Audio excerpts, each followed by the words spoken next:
What is up, everybody? Welcome to the WWE RAW Watch Along. It is Monday, March 31st. It's your girl, Denise. And before we get started, everyone, I have a brand new microphone today. And this is my first time using it. I did do a test right beforehand and everything was working fine. So I just want to make sure that y'all can hear me very good. And I'm about to get the audio going for Raw. So I just first want to make sure you guys can actually hear me on the new microphone. Because again, this is the first time I use it. It just arrived to my doorstep literally an hour ago. So I was just trying to get everything good. Okay, good, everyone. Good. Okay, perfect. Let me get the raw audio going. And 1 second, that's way too loud. Okay, let me see. I think I lowered it. Okay. Starts in 28 seconds. I'll get that audio going in a second. All right, I'm so excited. I got a new microphone, guys, because my last microphone was starting to like glitch a little bit. It was just getting so old and sad. I've been using that same microphone for 5 years, guys. 5 years. It was an end of an era today. And I felt so bad. I couldn't even get myself to throw it away. It's literally sitting right next to my shoes. I'm like, I couldn't get myself to throw it away. It's my microphone that I've been using for 5 years, so it just aged out. It wasn't working anymore. And I had started to get some complaints from people. So I was like, damn it. So last night I just went on Amazon really quick and ordered a new microphone, and then it got here this morning. So a really quick turnaround, and I just chose it based off of whatever. So, okay, here we go. Raw is beginning. And let me get the audio a little bit higher than that. All right. If you guys can hear Raw's audio good, please let me know. And we should be ready to rock and roll. Okay, I think we're good. Hi, Marcel. Denise is a microphone ageist. I didn't want to let it go. I truly did not want to let it go. I even have a new stand. This is a totally different stand than the one I had before. Thank you, Chrissy. Says I sound great. Okay, good. This microphone also gives you like adjust the audio settings, but I didn't have time to do any of that. So I just have my regular settings from before. So hopefully everything's all right. I'm not like much of a tech person, so I'm a video creator, but I'm not like a video tech person. So I'm not too familiar with all this type of techie stuff. But thank you so much to everybody who's hopping in. We're about to have a good time. It is going to be an insane couple of weeks, everybody. Like, I'm not kidding you. There's so much to do, so much wrestling, so many videos. It's WrestleMania season. We are, just 2 weeks now ahead of WrestleMania, and stress levels are up here, everyone. Up here. Stress levels up here. So, oh no, J Grouse 9 says Denise John Cena, the other mic. WWE superstar Logan Paul. Stop it. I'm so sad about it. Someone says I could be a little louder or feed volume a little lower. Okay. Oh, so how does it work? Maybe if I just put the mic a little closer to me. Does that help? Do I sound louder if the mic's a little closer to me? Sorry, I haven't gotten adjusted to this new mic. Because normally my other one was like this big giant stick, and the microphone would like stick out, and this one's a lot smaller, and it's just a little tiny stand. So it's not, it's just a little bit different. Double X says I'm digging that London shirt. Thank you. So someone says I sound the same. Okay. Dusty Baby says yes, that's good. Okay. Let me lower Netflix a little bit then. Hold on. Okay, I lowered Netflix just a little bit.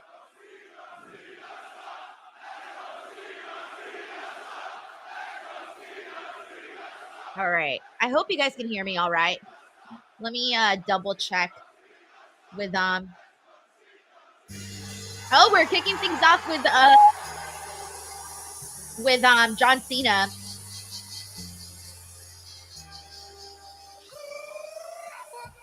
I mean, we've been kicking things off with John Cena. Okay, fingers crossed that we get a different kind of a segment today, okay? Fingers crossed that it's a different kind of a segment. I love that t-shirt, by the way. The one with John Cena as the little, what do you call those again, guys? The London guards, the guards, the ones that like stand outside and they don't laugh or smile, or they're like ultimate in kayfabe. They're the ultimate kayfabe character, guys. While John Cena makes his way out there, I was gonna say, so the London t-shirts. Oh wait, I'm so stupid. Wait, we're in London today. I did not plan this. This was not planned. I'm so stupid. I swear to God, this was not planned. This London thing was not planned. So yesterday I went to Forever 21. Many of you guys know Forever 21 is closing. So they're having like up to 80% off sale. And so I went in and was just like, I'm going to buy everything that I like, that because it's super cheap right now, like super, super cheap. And so I saw this shirt and I was like, oh, perfect. That's a perfect shirt to wear like on a stream someday. And then right now I was in a rush getting dressed and I'm like, what did I buy yesterday? So I just pulled the shirt out and I put it on. And then I came on to do the show and I didn't even realize that today's show was in London. Like I knew it, but I didn't like think about my shirt and the show. So this was completely on accident. But it was meant to be, clearly.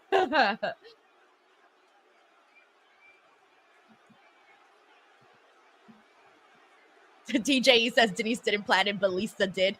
Sasquire says, oh, you didn't know? Your ass better call somebody. Okay.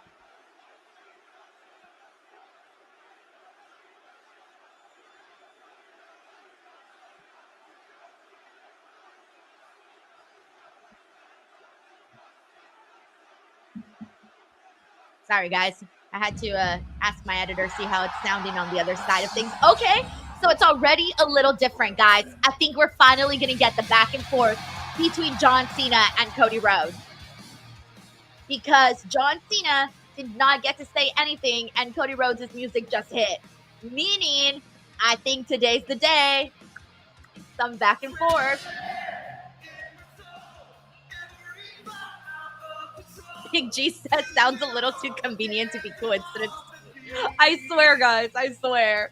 No one's gonna believe me, but I know my truth. I know my truth. It's so funny. May says, damn, I didn't even know Forever 21 was closing. Yes, it's closing, guys. Like, go online to the website, go to the stores, up to 80% off. Your girl bought a bunch of stuff and like all for super, super cheap. These earrings too. I got these earrings yesterday from Forever, and I got them for like $3 or $4. Think about that. These are usually like $12, and I got them for like $3 or $4. So yeah, I did some online shopping the other day, and I got 13 items for $100. 13 items for $100 is really, really cheap. If you're like in girl world, you know this. And then I went to the store too. And then in the store, I got 9 items for $98, I think, or $90, something like that. Or maybe like 80, 90, something like that. So I got like a total of 22 things for like 200 and something bucks, which is a massive steal, like a massive steal. Girls in here that shop at Forever, they know what a steal that is. So I got a bunch of new outfits. You'll be seeing me sport some new clothes in the next couple of weeks because I got new clothes.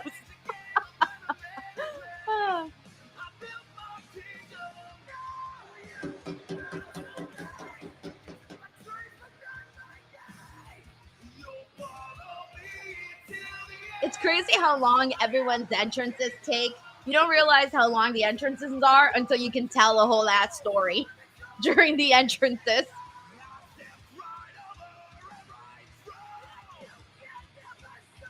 Joseph says, my fiance literally used to live in Forever 21. And I get it. I get it. It used to be like the store to shop at. And there were so many people there this weekend. Like, I actually had to wait in line. There's usually not any lines anymore. I'm starting to worry. I feel like in a couple of years, malls are going to be gone. And all right, let's see what Cody has to say. All right, here we go. Finally. Oh, yeah. Sing along for Cody's theme. That's good. Look at John Cena's face. He's disgusted. He's like, ugh. That was cool. I like sing-alongs for the songs with like actual lyrics. Kind of a little bit of a challenge. I need to sing with the song. Oh, London loves Cody.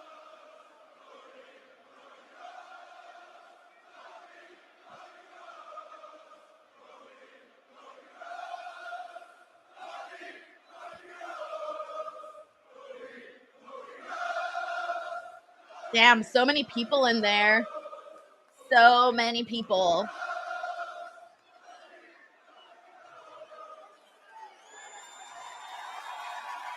Oh, no.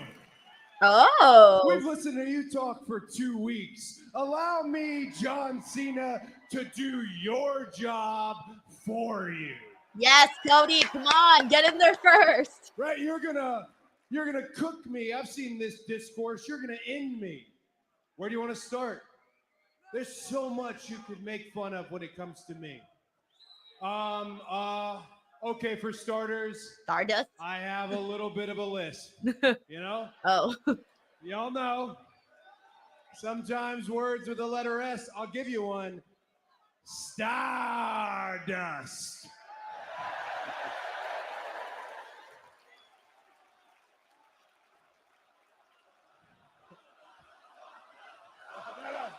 I feel like Cody, sometimes you don't hear his lisp and sometimes you do. So it's not too, Man. or maybe we just gotten used to it. I'm not really too sure. Bother you. I mean, that's who you're wrestling at WrestleMania 41, going on last in your final WrestleMania, the headline match, Stardust. Hey, what else could you go at? Bingo. All right, this is a good one. I have an arm tattoo, but it's on my neck. Damn, Cody Rhodes is out here roasting himself. He's trying to beat John Cena to the punch. That's so funny. John Cena roasting himself. I mean, Cody Rhodes roasting himself.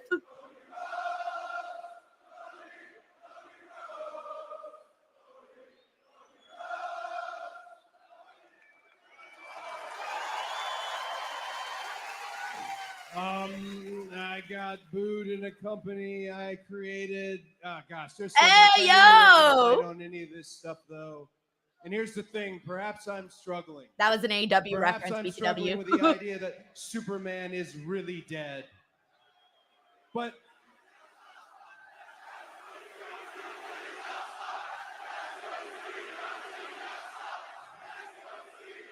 hey, now that I think about it, John Cena really does have a lot of material of things he can make fun of Cody Rhodes for. Like, legit. that would bring me to my next point, actually. I do not think that your words have matched your actions. I think for the last 2 weeks, you have lied to this audience. And you and I, we used to ride together. We used to sing Poncho and Lefty. I know you cared about me at one point, but for sure, I know you cared about them. So take the opportunity. You don't have to look at me. Look at them and tell them, John Cena, really why.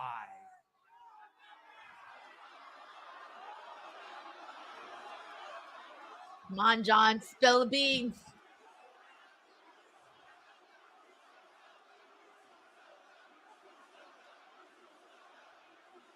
Let's see what John's going to say. Anticipating this. I'm not going to reduce myself and punch down to your level. Just to protect you, Cody Rhodes. You've been protected long enough. I'm also not gonna cook you. I'm gonna bury you. Oh! Just like I buried everyone else. They've been saying for years that John Cena buries talent. I don't bury talent. I am talent. I bury mediocrity.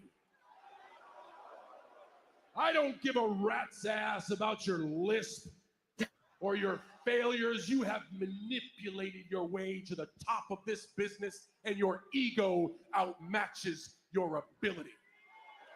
All you have done here is ride the coattails of my success. I have been so great that the WWE can hand the heartbeat of this organization to my chauffeur. Damn. That's right. Cody Rhodes, your champion, is nothing more than my chauffeur. Cody's talked about this before. A slimy pickpocket who thinks just because he stole the blueprint, he can run the kingdom. There's your why, Cody Rhodes. Because you, with that, disgusts me. You sat by my side for years and stole every secret you need to be undeniable, but you are still underwhelming. How sad. I tried to drill it into your egotistical skull. You have to be authentic because they can see through phony. You didn't listen, and it shows. You're too perfect. You're too polished. You're too rehearsed. You rely on lazy gimmicks like them singing your name over and over again to get by.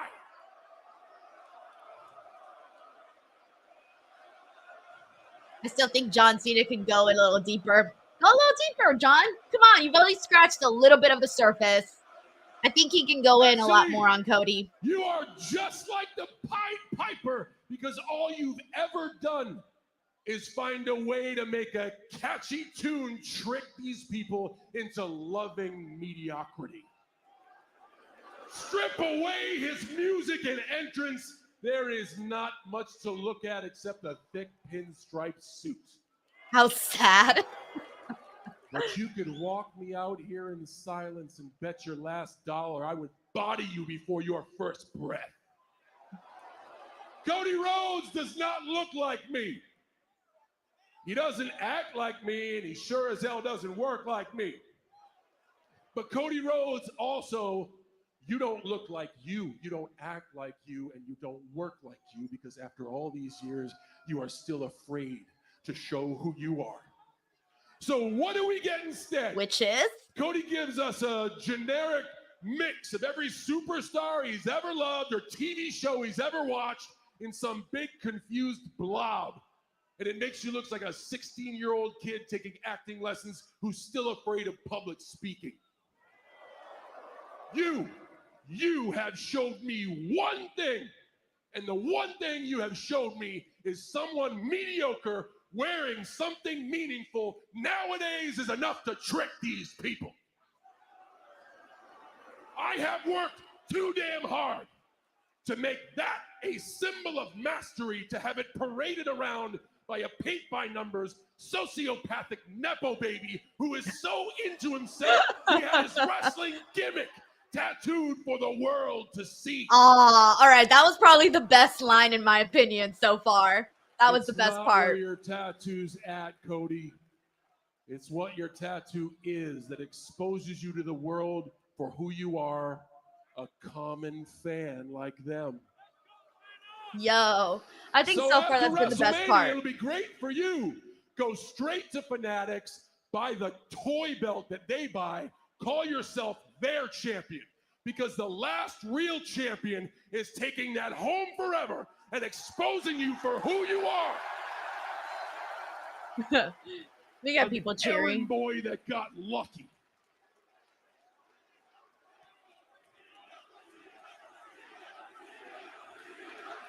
There's your why, pal. I think Cody Rhodes is going to fire back nicely right now. Come on, Cody. This is your moment. Oh, I didn't expect to say this. Maybe you're right. Maybe I was chosen But you know who chose me? They chose me. Can you say the same, John Cena? Or was it one guy in an office who chose you who's not here anymore and we don't talk about it? Yes. Come on, Cody. Fire back. Let's go ahead. Strip everything away from me, right? I don't know who I am. Who the hell knows who they are? I know this. I'm Cody Rhodes. I'm a wrestler like my father before me. And if anybody is a company creation, it's you, John Cena, and not me. Yes, Cody. Gosh, everyone's so terrified of you on the mic. I'm not, because Good. I know you've got more dick in that promo than you do in your joints. Yeah. You want to make fun of me for appearing like I'm 16 taking public speaking lessons? Well, you're the one who hangs out with Zac Efron and wishes he was 16. What? And what a softball. Thank you, John. What a softball you've thrown me by saying you created all of this. You created me. Here's what you created, pal. You created a lot of disenfranchised fans who made it easy for me to pack up and go elsewhere and say, hey, look at me. Don't act like you cleaned up your room before you left and went to Hollywood, John. Don't act like you left WWE better than you found it. And while we're at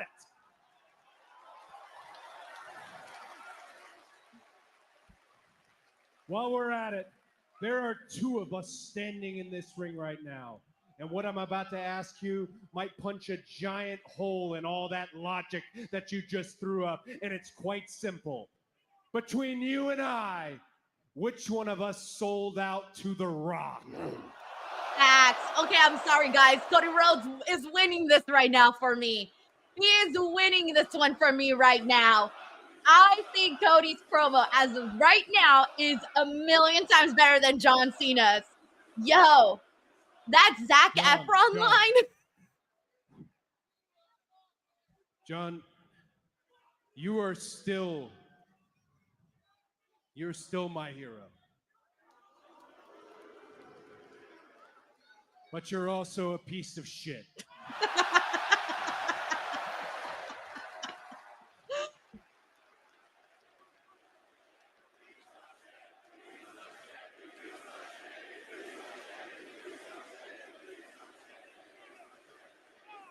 Just like all these people, your brain is filled with feces and not facts.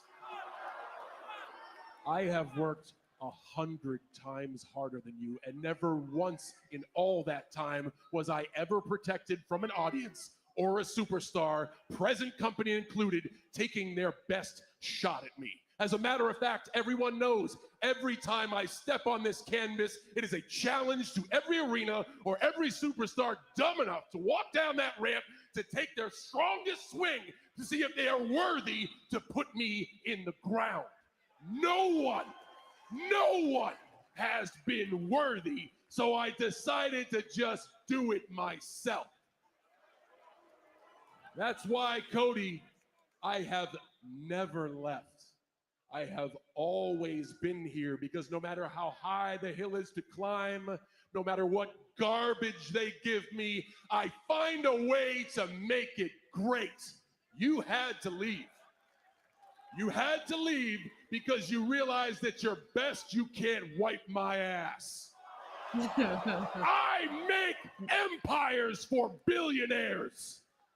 All you've ever done is steal money from their kids. Wait, what? See you at WrestleMania, champ. That was a John, Tony no. Khan, Hey, I just Chad wanna Khan remind you, reference. in all the time that I have been here and everything I've been through, never once has an audience, never once have they chanted at me, "You can't wrestle." Cody ain't lying, guys. Cody ain't lying on that one. He is not lying on that one. He is not lying. No lies detected. Come on, John. Y'all need to fight. Fight. Fight.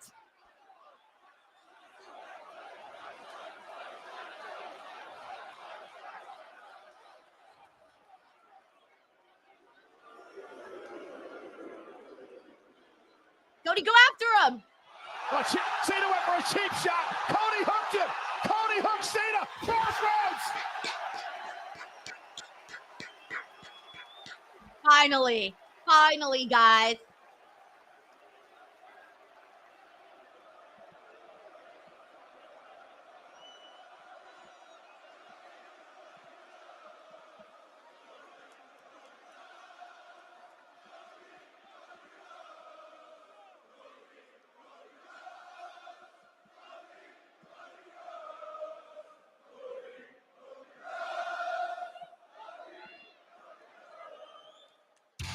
Well, contrary to what Mr. Cena has said, I guess Cody Rhodes is indeed worthy. Oh my God. All right, guys. This was definitely the thing that we needed, honestly, in this whole Cody Rhodes, John Cena saga.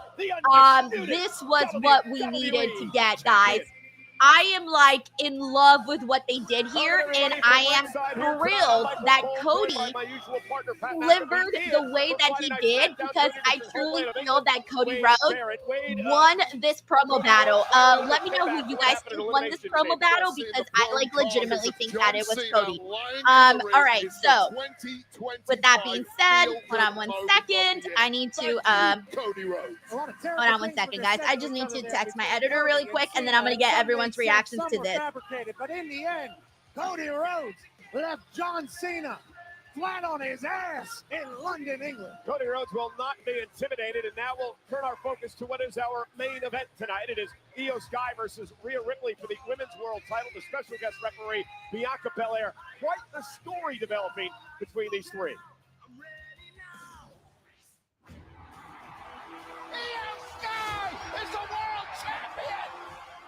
Io's going to WrestleMania against Bianca Belair! I don't give a damn about WrestleMania. And I don't care who I have to go through to get my title back. Okay. Sorry, guys. All right. Oh, man, that was a lot. That was a lot.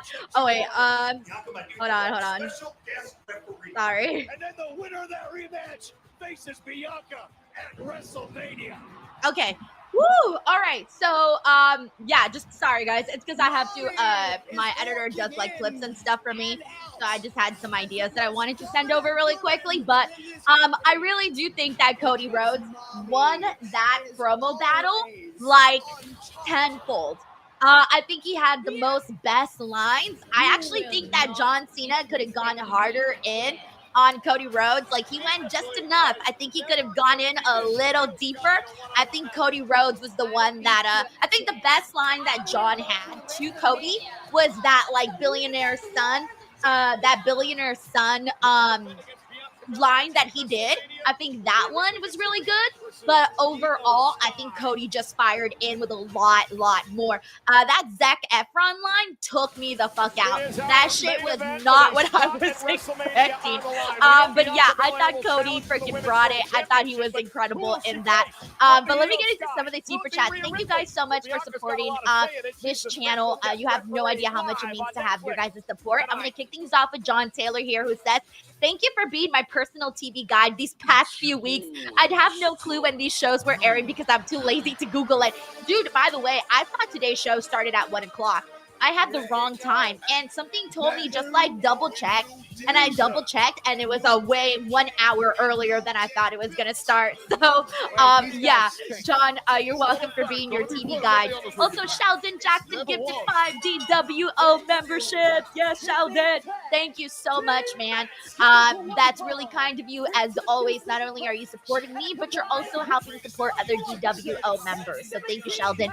We got John Taylor here, who says, "Good night, sweet microphone. You deserve the DW.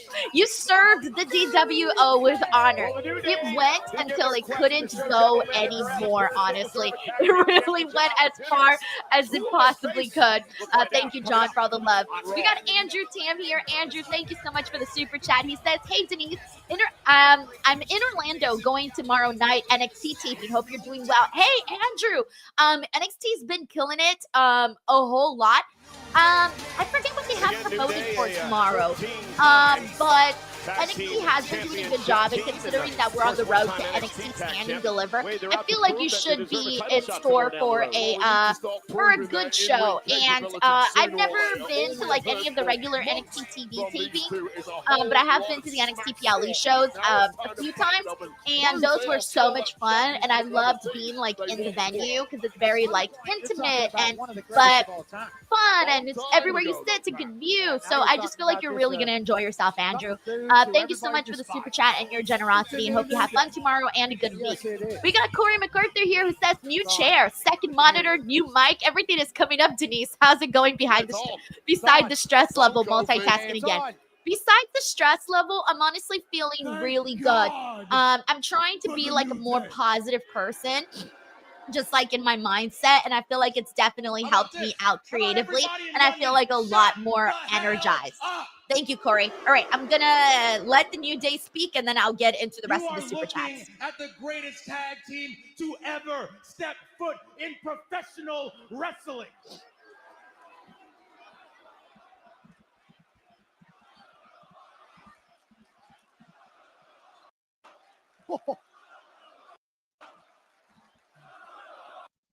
Shut the front door. Close. Oh, okay. Instead of using your disgustingly small vocabularies, why don't you go ahead and bow your heads down to royalty? Well, he was king of the ring. So was I. They never bowed to me. Y'all ain't worth a damn.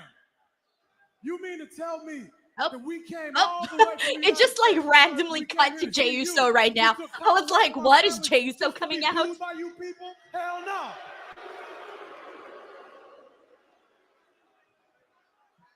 And then Adam Pearce booked us in a match tonight saying that we have to earn a shot at the tag team championship. Have we not given enough? Have we not sacrificed enough? I like their gear today. I don't know if they've worn this one before, but it's pretty cool. I like the colors. They're like very, very bright. Understand something, y'all. We are going to prove to everybody, and we are going to force Adam Pearce to give us what we deserve. And that Oh yeah, that's right. They won a WrestleMania match. Tag team titles.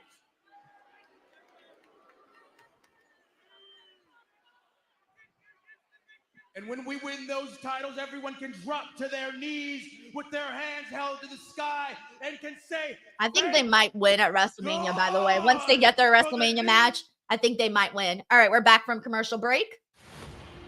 In the meantime, let me catch up on some more super chats. All right, let me see. Where am I at? We got John Taylor here who says, YouTube gives clickbait from headline. I just got divorced from my old mic equals millions of views. Oh, God. You know, I would never do clickbait like that. I feel like so many, it's funny because like so many like YouTube gurus and all these people who get like millions of views, they always suggest doing clickbait headlines, but I'm like, nah, pass. I don't want to do clickbait headlines. But yeah, your joke is funny. Thank you, John.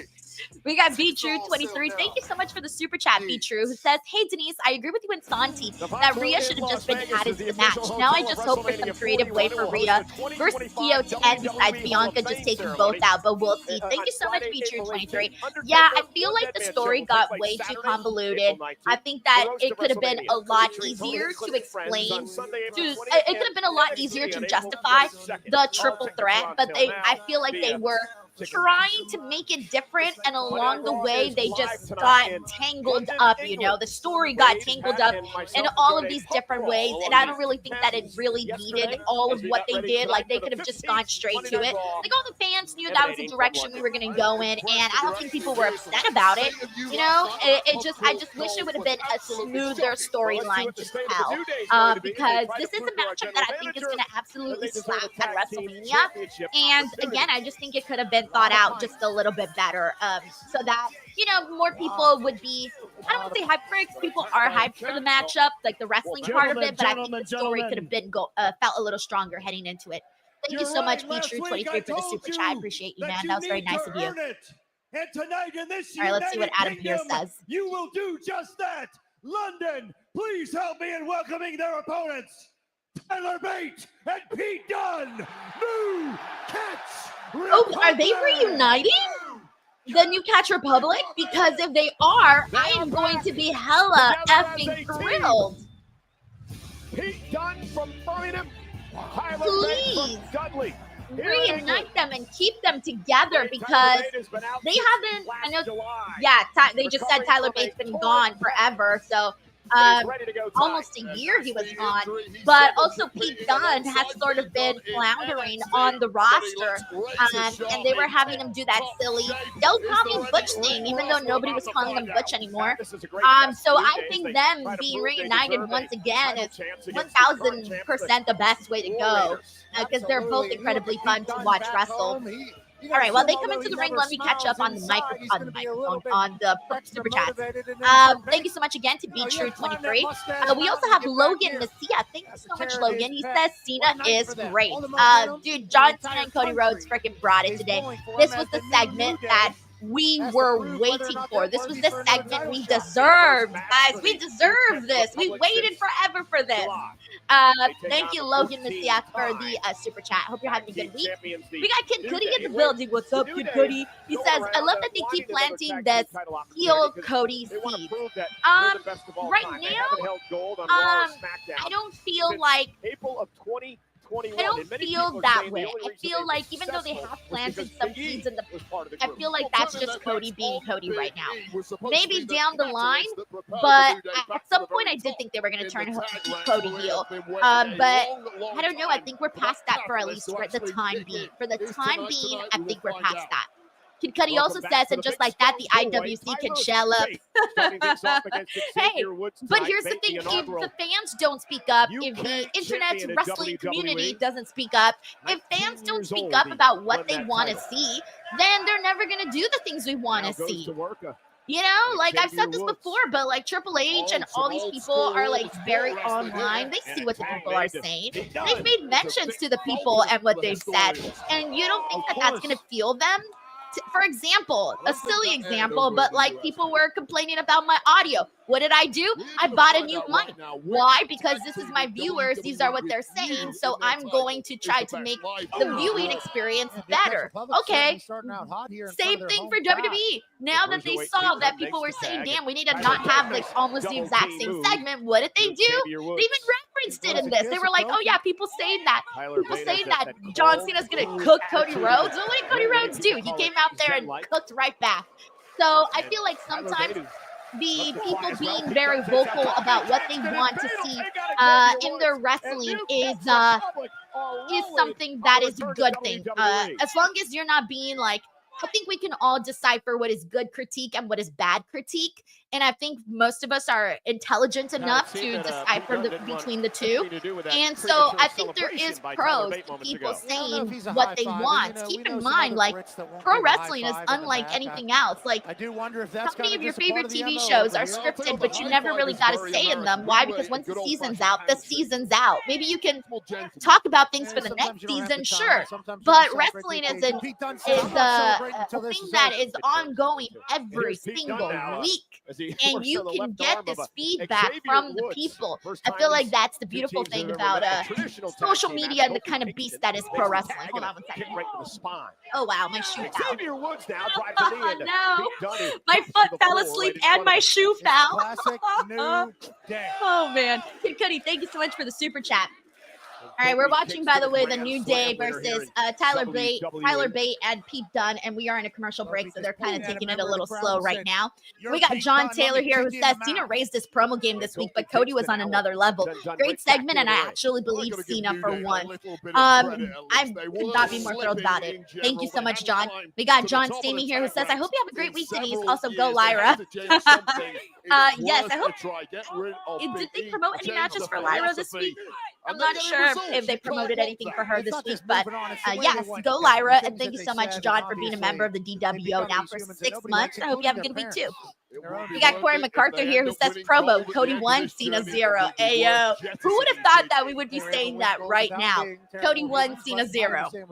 I wasn't thinking that, but that's where we're at right now, so that's great. Thank you, Corey. We got Day Day here who says, I'm the same way with the items I had a long time. So sad. Exactly. I'm the same way too. Thank you, Day Day, for the love. And thank you for being a member of the DWO now for 5 months. We got Juan Ortega who says, oh, FMK Yuta Andre Chase said he corpse Sicko Denise. These are horrible absents. I definitely would kill Yuta. I don't like these options. Look at it. They're horrible. They're awful, Juan. Oh, they're awful. I guess I want to marry Andre Chase. Oh, but no. Ooh, I don't like these options, Juan.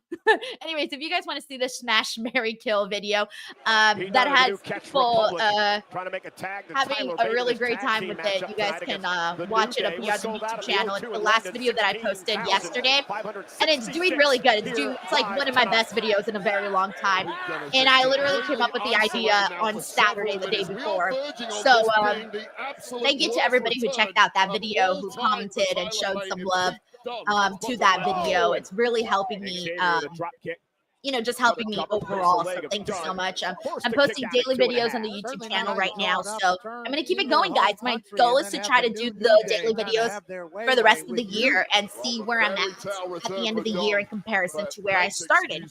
So you guys supporting the daily videos really, really goes a long way. They're so hard to do, but I really want to grow this channel, and I think the best way to grow is by posting daily content. So thank you so much, Juan. And I don't just mean like daily podcasts, because I was kind of already doing daily podcasts, but there's a big difference between daily podcasts and daily content. Like daily podcasts and daily videos feels very different. So thank you, Juan.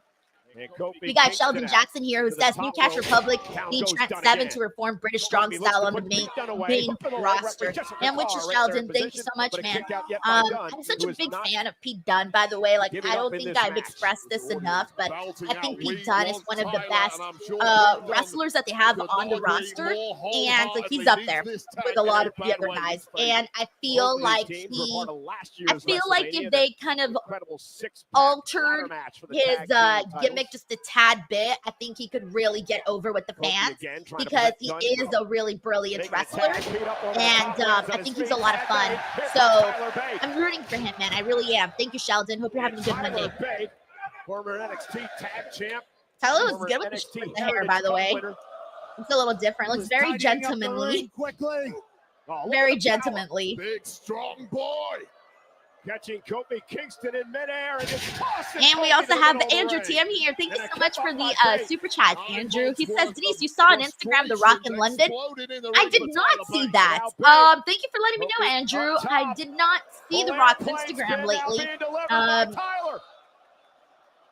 I love the spinning swing thing that he does. The helicopter. Damn, he did like 40 in there, 40 spins. No, I did not see that, Andrew. For whatever reason, like, I'm telling you, my algorithm sucks. Like, I see posts 14 hours on Twitter and Instagram after they're posted. Like, only a couple of people do I get their posts, like, right away. I think I need to go in there and just like more people's posts so that they can pop up on my feed. But yeah, I did not see that he was in London. So, Andrew, thank you so much for letting me know and for the super chat. We also got a very generous super chat from Code 3RB4B4, a DWO member, who says, hey, Denise, last day I'll probably tune in as Raw goes back to ridiculous times for us here in the UK about the triple threat. I'm actually loving it. If they just announce the match, it will be a boring brawl till WrestleMania. Thank you so much, by the way, for joining the DWO and taking part in these streams. I know that once we go back to a normal time slot, got it there? No, not yet. Once we go back to a normal time slot, it's going to be, a little bit different. I am going to kind of miss these early Raws, but we'll go back to normal.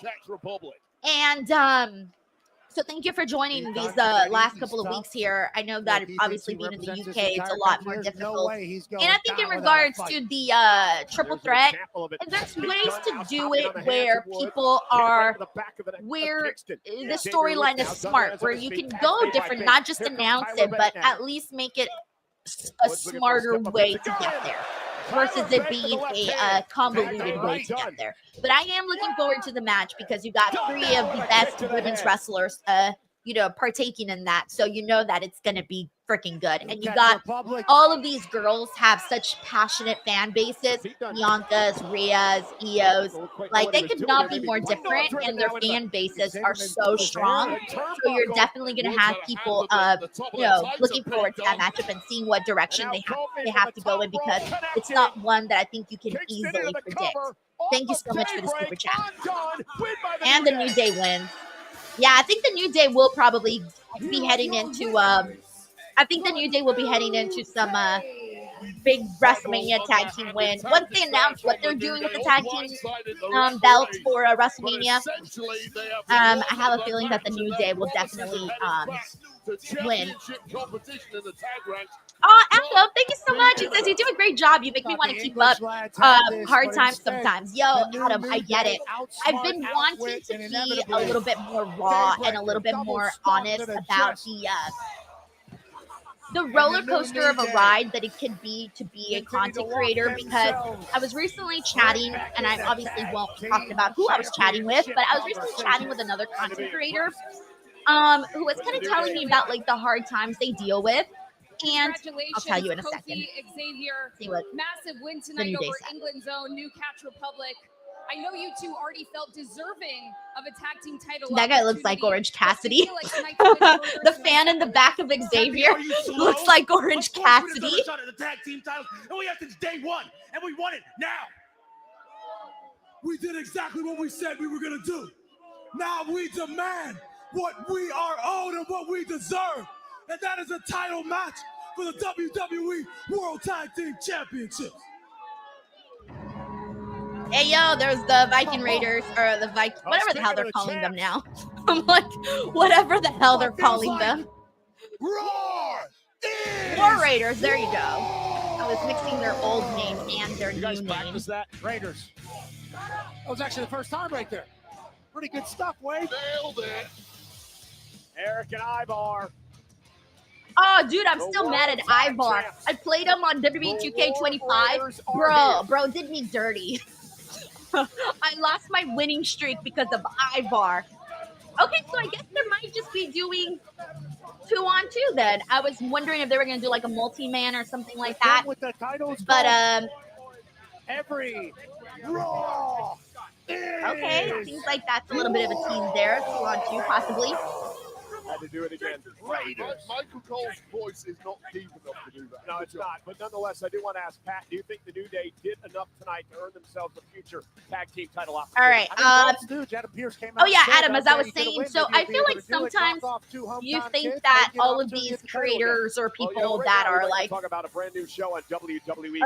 I guess people on social media, like we've all seen, like try to portray like their life is perfect sometimes. And I feel like, even myself, I feel like even I'm guilty of that. Like I only post like the good things of my life, or all that type of stuff, and I don't really talk about like the hard times, the downs, the doubts, the highs, the lows, all of that.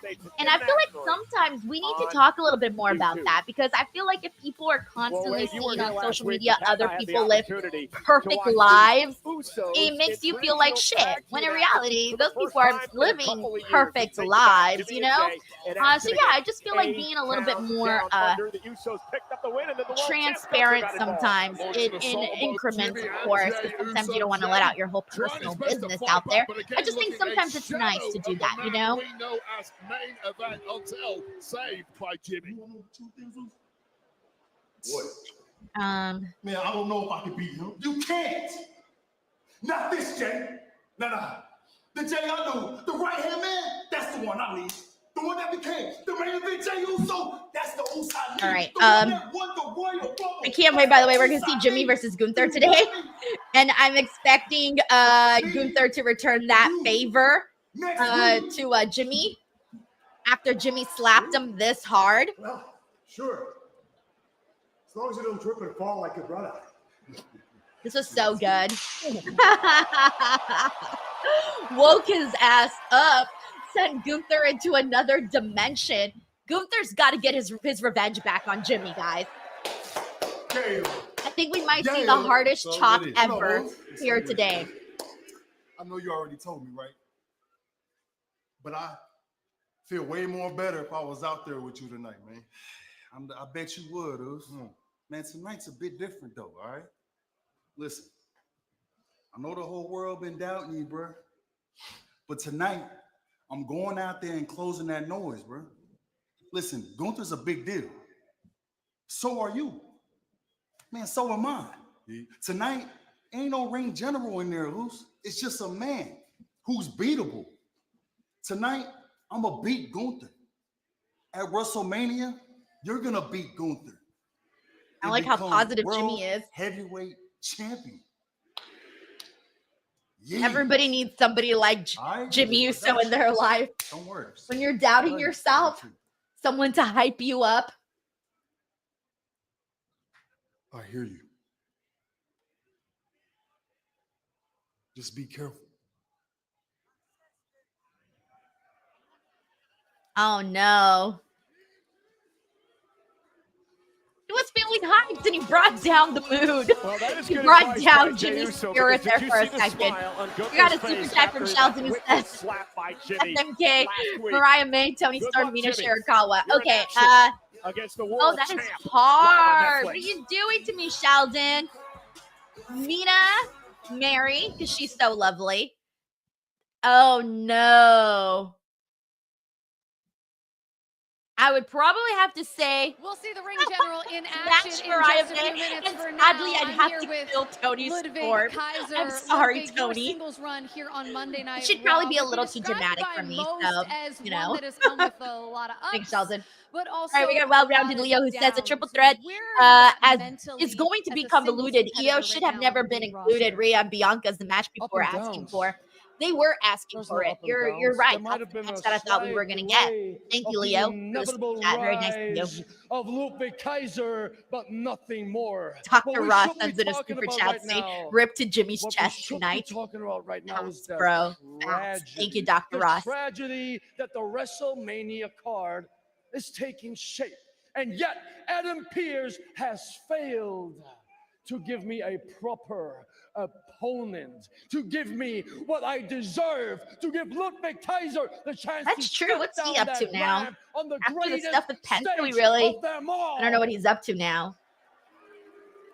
And if that problem is not going to be solved very, very soon, I might have to take matters in my own hands. And believe me, no one wants to see what it looks like when Ludwig Kaiser takes matters in his own hands. We're done here. Thank you for the time with that. He's been probably benefiting the most from like all of these extra segments. We've been seeing Ludwig Kaiser do a lot of these segments, and it looks like Jimmy Uso versus Gunther is next, by the way. Also, thank you so much to King Burbs for sending in a super chat. Thank you for supporting the channel. He says, "Hey Denise, I was in Toronto for the SmackDown right before Elimination Chamber. Met Santi and Conman, but you left early. I think we would have been cool. Yes, I left an hour before the show ended because I didn't stay in the city. I stayed by the airport, which is about like a 40-minute drive. And then I host Busted Open super early in the morning. So I was like, yeah, I got to go now before it gets too late. So unfortunately, I'm so sorry that I didn't get to see you. But I'm pretty sure I'll be in Toronto again for some future wrestling events whenever, they name some. I will probably be back in Toronto. But yeah, I stayed outside of the city because it was much cheaper to stay by the airport, which made it great for me when I had to leave and arrive. When I arrived to Toronto, because I was right next to the airport, and when I had to leave back home. So yeah, Jimmy versus Gunther it just worked out a little bit better for me logistically to stay at the airport or by the airport. But then that meant traffic to and from the event. But King Burbs, I'm so sorry I didn't get to see you, but I hope you had a good time that Elimination Chamber week. It was a good wrestling weekend in Toronto. Thank you, King Burbs, for checking out the channel as well. A street fight pitting Cactus Jack All right. against the champion, Triple H. We built this. Oh, they're talking about match this to be something incredibly special. match with Going him at and it Triple fully H. in that kind of I'm street assuming fight this is in regards big to Triple H's There WrestleMania were Hall of certain Fame things induction. that Triple H needed to accomplish in order to solidify himself. And Mick Foley J was Rock the Dog perfect says, motive "Thank." there. I thought Mick Raw was Foley could back put to a the normal focus time on this week. the What I've missed so far. survive J Rock and Dog. survive. I'm sorry, but you probably missed the best John Cena Cody Rhodes segment so far in the saga. So I'm not gonna spoil it for you. Go right now. If you have time, go right now. Go watch it right now. It's probably already up on their YouTube channel. Probably, I don't know. Go check it out. I won't spoil it for you. But that's been the best part of the show so far. And then we're about to get into Jimmy versus Gunther, which we're expecting Gunther to beat the bricks out of Jimmy after that massive slap. But yeah, so next week is when Raw goes back to normal. And then SmackDown, I believe, SmackDown's back to normal. Aw, man, SmackDown's back to normal this Friday. No. Years later, There goes Friday nights. The Fontainebleau in Las Vegas. Oh, yeah, they were is the just official promoting hotel of Triple WrestleMania H's Hall of Fame 41 and will induction. host the 2025 WWE. Hey, John Hall Taylor, of thank you Fame so much for the ceremony super on chat. Friday John night, April says, 18th at 10 p.m. so the Pacific. past few weeks The I found induction myself of the going, this is immortal my match favorite video between Denise has Bret Hart done, followed by, and wow, Stone this is my Cold favorite Steve video Austin Denise has for ever WrestleMania done. 13. And then a Lex Smash, Marry, Luger, Kill. Wow, this Michelle you get McCool, the idea. The natural disasters, and of Honestly, course, that makes me very the happy, game. guys, because Triple H will be live from the Blue Light sometimes I'm Theater. like, oh my Tickets God, are on everyone sale hates my now via videos. Ticketmaster. And I always like .com. worry about it what is the reception my is going to be distinct like honor for and my privilege videos. to be joined by my But partner, lately Pat I've McAfee, just been like, as we are being oh, so allowed Michael Cole and to Pat host McAfee are going to host the Hall the of Fame. 2025 That should be fun. Hall of Fame induction I wonder if ceremony Pat this McAfee's year. going to show up in slack shorts again like he did that one time. Made this company what it is today. Yeah, and so lately I've just been thinking, We're in you know London what? tonight Put at some the videos O2. that you want to put Celebrities out are there, out. and That's right. you put your Ladies videos out there gentlemen, and do Kate you. Nash, an So, English singer-songwriter there's Kate Nash from here Glow. outside of London. She played Rhonda for Oh, she's having fun. You can tell she's a fun person. Kate Nash. How about There's Charlie Booker from Wilker, English comedian writer known oh wait, for no. creating They had the wrong name. Oh, that's all right, that's my page. That's on They me. had the wrong Venom, name that's on the 100% little on me, thing. Bob. Venom, I knew you were a champion. Anyways, 100% on me, what was Venom. I Don't say it. There it is. Okay, there's Charlie This is why I shouldn't Brooker. read. I don't know him, Venom, so I am so Black sorry. Mirror. So that being said, Season Charlie 7. Brooker I've created seen Black Mirror a couple of season 7, episodes, but streaming on Netflix not the starting whole April thing. 10th. That's next And Thursday.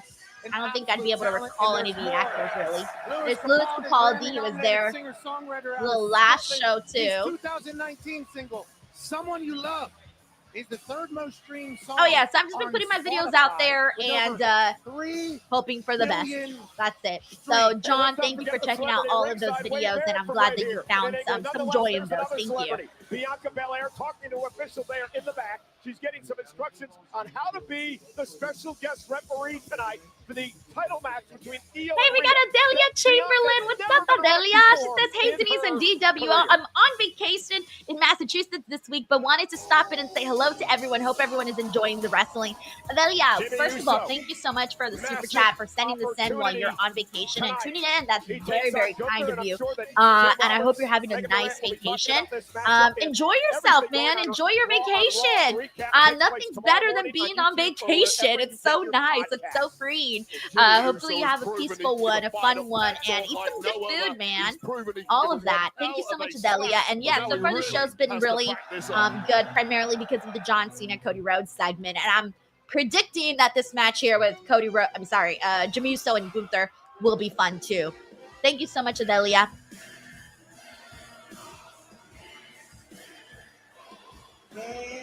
Oh, Gunther's pissed. Look at him. Look at him. He's freaking pissed. He's been the laughing stock for the last week because he got bitch slapped to another dimension. So Gunther's out for revenge, guys. Revenge.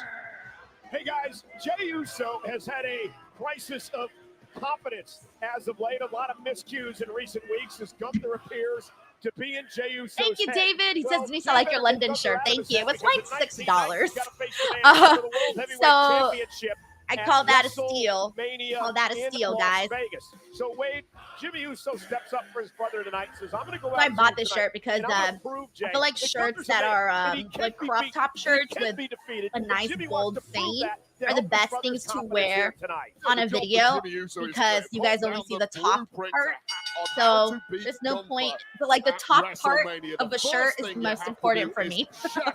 Only because of the streams. All right, here we go. Jimmy, bless your soul, bro. But Gunther's gonna kill you right Gunther's now. aura is certainly real, and Jimmy's Bless sitting in the ring your with a lot of people soul. with a lot of aura. But not only beat him and lay down the blueprint, beat him down a little bit. Well, Jimmy Uso. Oh, he went with it again. Right here in London, But this it past obviously Friday wasn't night as good on as the SmackDown. last one. Goes to work against Gunther. Jimmy with a big right hand.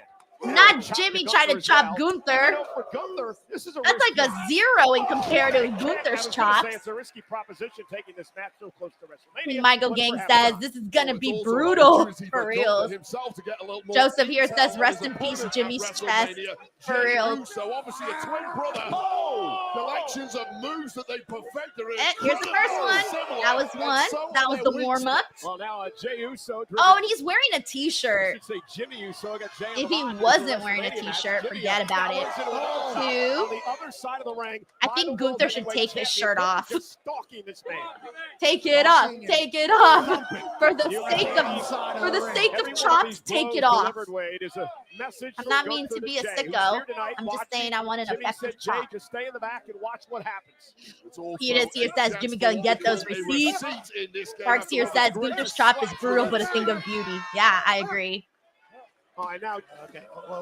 And Gunther now, right out here in front of us. Come on, just take it to the ring, Gunther. Oh, the Prime bottle is back. Is that probably was.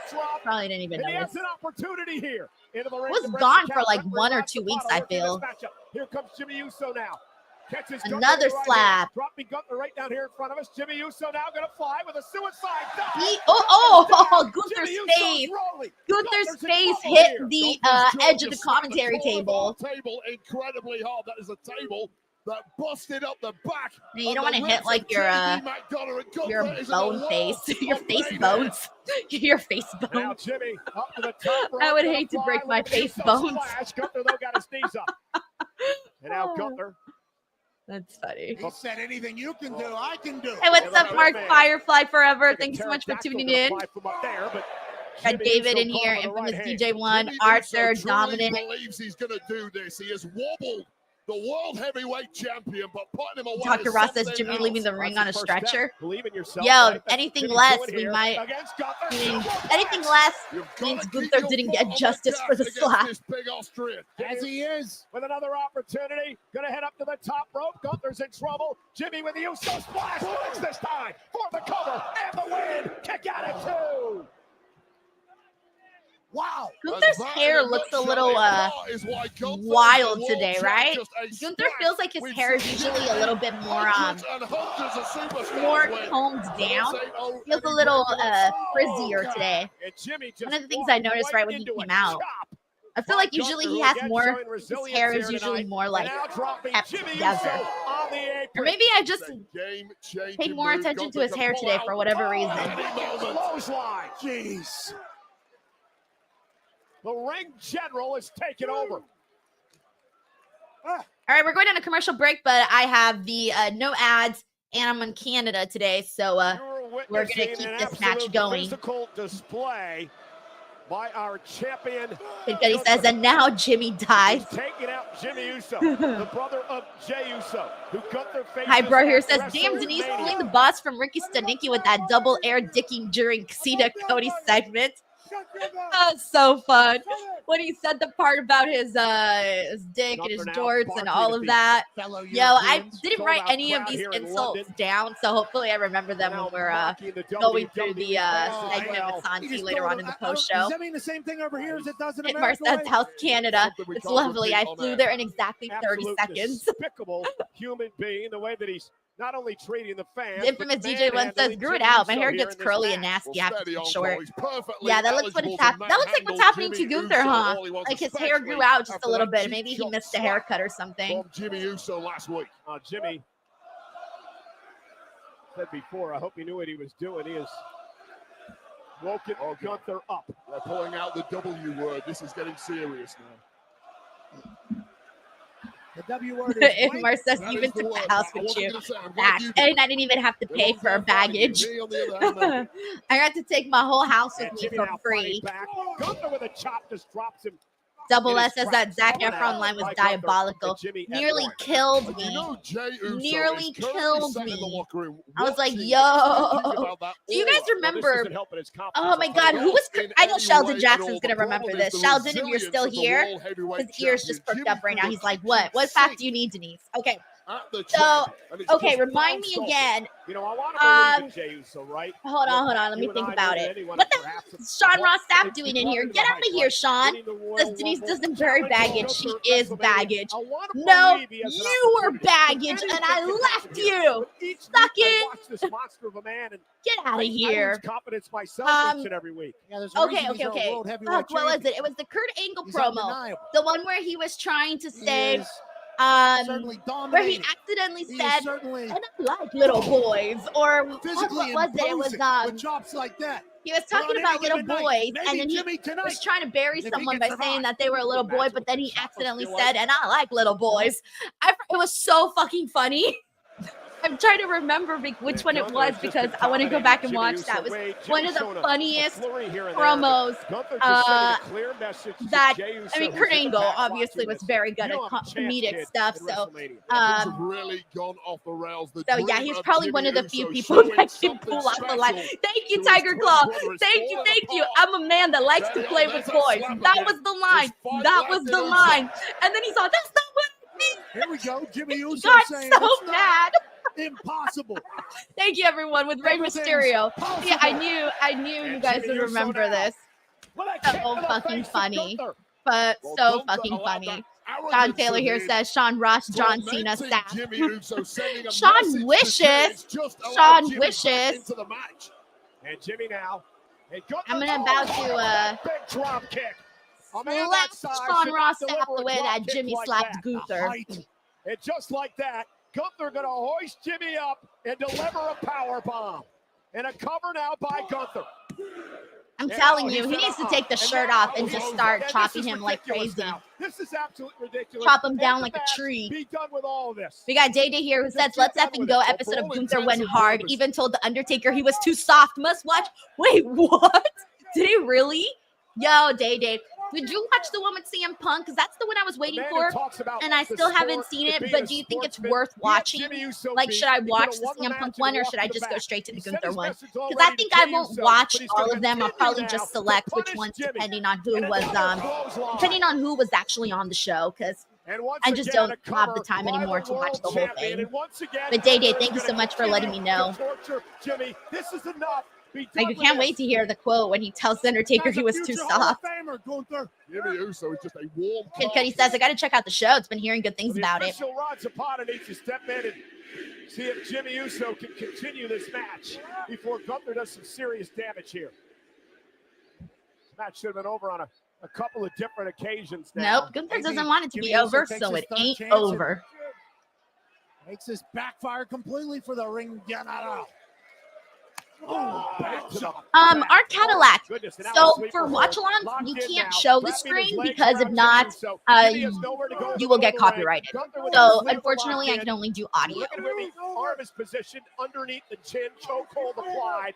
Jimmy Uso's out. That's it. Choked him out. We got Double S who says SRS equals huge Zac Efron fan. It's over. Dead. And I said this before, guys. As each week passes Dead. by, Thank you, Double S, for the joke. More for Jey Uso. Aura tonight was supposed to be shattered by Jimmy. I love the way when Ludwig introduces them. I don't know how he says it, but it's really funny.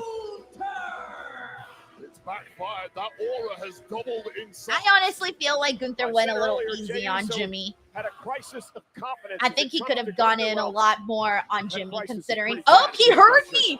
He heard me. He's coming back for more. He was like, "Don't worry, girl, I got you." Denise doesn't think the attack was brutal enough. Let me come back for more. He's already in Jey's Gunther heard me. Gunther just has this stain for those who All right, don't live there's his high standards. Jay. He has disdain for everybody. And here comes That's Jimmy a long ass Jay. freaking Jay ramp rushing entrance to the way to ring. run through. Gunther taken down by Jey Uso. I don't know why, but And the watching lights Jey off. Uso run was And very Gunther, now the pleasing. champion, gonna scurry away He just has like a as good Jey run, Uso you know? continues to fight on Gunther. He's got good Gunther movement. creates space. Gunther retreating here. In Go the back and watch him outside. run. He looks like Jey a Uso good sends runner. Gunther scampering. Jey Uso ran a 4-4 down to the ring and scares our champion out of the O2 Arena. Jey Uso, seeing his own flesh and blood being tortured, has perhaps woken something inside of main event Jey. We got D Martin 5th. Thank you so much, Martin, for the super chat. He says, apparently Sean Ross Sapp, CVV, and Wheezy Blonde will be Squared Circle Expo in Indianapolis at the end of April. I'll be there too. D Martin 5th. I've heard that expo is really fun. So I imagine it'll be a fun one. Shit, I was like, maybe I should consider going. I don't know when it is, though. I got to check. I need to make a list of all the expos because there's so many, but I always kind of find out about them like afterwards, and I'm like, oh shit, I should have probably done that. But yeah, there's just so much going on. It's so hard to keep up with everything. But yeah, I imagine that it'll be very, very fun. Thank you, D Martin 5th. I hope you have a good time. You don't know. We don't know. We got John Taylor here who says, rumor has it SRS wants Eddie Thorpe versus Karrion Kross to main event WrestleMania both nights.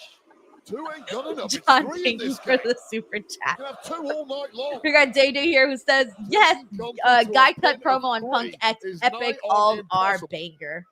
Hell yeah, man. Thank you, Day Day. He's all out of sorts. He's going to need some medical attention. He lost his entire oxygen flow as Gunther wrapped that rear naked choke in and did not let up. How steep is that mountain for Jey Uso? Man, they're really milking this. I didn't even feel like Gunther went in on him that hard. Is it just me, or do you feel like Gunther could have gone in harder on Jimmy? Or am I just like a violent, evil person? I think was going to have to be. Oh, they're doing this in commercial break. Never mind. I guess it doesn't matter. Am I the only one who thinks that like Gunther could have beat on Jimmy more? Or am I just evil? I mean, this Gunther is which one is it? Ruthless. We know what he thinks about Jey Uso, calls him nothing but an entertainer. Clown, he said. Well, the aim is obvious. He's trying to win the match against Jey Uso at WrestleMania before the bell even rings, and I'd say he's done a damn good job of it. Yeah, I agree with you on that point, Wade. Tremendous mind games being played right now by Gunther, as well as the all right. Let me see. Damage that's what everyone's saying. Both Jimmy and Jey over recent weeks. We got infamous DJ one who says Gunther held back. Tanisha Hicks says no. I agree, Denise. Desi Baby says agree. John Taylor says you're both violent, evil person, and Gunther didn't go as hard as he should. Arcade Alexis, I'm playing COD, so I'm a violent person. Lol. I don't know what COD is, but I'll take your word for it. Double S also says definitely could have gone harder on him. Dylan Johnson says you're evil, but it's okay. I am too. And Mark Stress, you're so evil, Denise. Little Evil. Oh, that was my that was my old name, Little Evil. I will never forget that. It was so funny. Someone like maybe 2 years ago sent me like an email, and they like were saying horrible things to me, and on it they were like, you're little evil, or you're evil or something. Little Evil is what it was. So I ended up changing my Twitter name to Denise Little Evil Salcedo for like a couple of months. It was very funny. That was a long time ago though. Let's see. KJ says Gunther barely did anything. Held most. Oh, he's back. Wait, Gunther's back. From behind. He just attacked both of them. Once again, Jey and Jimmy Uso. Oh, Call of Duty. Okay, I was like, what is COD? Codfish? Where the hell did he come from? He left. All right, Call of Duty. All right, I gotcha. I've heard of Call of Duty. These ambushes, these sneak attacks. Doesn't want to face Jey Uso one-on-one. And now we got some agents. No, get out of here, agent. Security trying to separate Gunther. Leave. We don't want you here. We want Gunther to kill. He's assaulting the security. Oh, that's really looking nasty. Something's got to be done about this. They ain't paying you enough, lads. Oh, anyways. John Taylor, Gunther heard Denise and was like, bet. Yo, for reals, I think me and Gunther are like I don't know. He can hear everything I'm saying clearly. He was a little insulted. Zip ties. Thank you, John, for the super chat. Security will carry that from Stuart time to time. Richmond says you are a gamer, Denise. You should know what COD is. I am definitely not a gamer, like at all. Oh, he's zip tying him. Let me see. Wait, it looks like he only got one arm though. So he basically just made a bracelet, unless he zip. He has to zip tie him. Yo, zip ties fucking suck. Once you lock those in, they're a little hard to get out of. Like, you need scissors, or else, like, you're going to be there pulling and hurting your hands. And yeah, zip ties are not fun. Kid Cudi says, Denise, leave Jimmy alone. Gunther hears you. If Gunther can hear me, take off his shirt and chop him, Gunther. A helpless Jimmy Uso. Do you copy, Gunther? Take his shirt off and chop him. Do you copy? Jey Uso's helpless here. Thank you, Kid Cudi. I mean, this is May says Gunther literally saving this feud right now. Yeah, unfortunately, it hasn't been too hot. I don't know what Jey thinks he's going to do. Jay's helpless. Gunther just continuing to. Don says, you know what this means, Denise? You have to play as Gunther next time you play 2K25. You know, I just realized, Don, I haven't played as Gunther. Just realized I haven't played as him. John Taylor says, Denise, if Gunther can hear you, tell him to wear socks.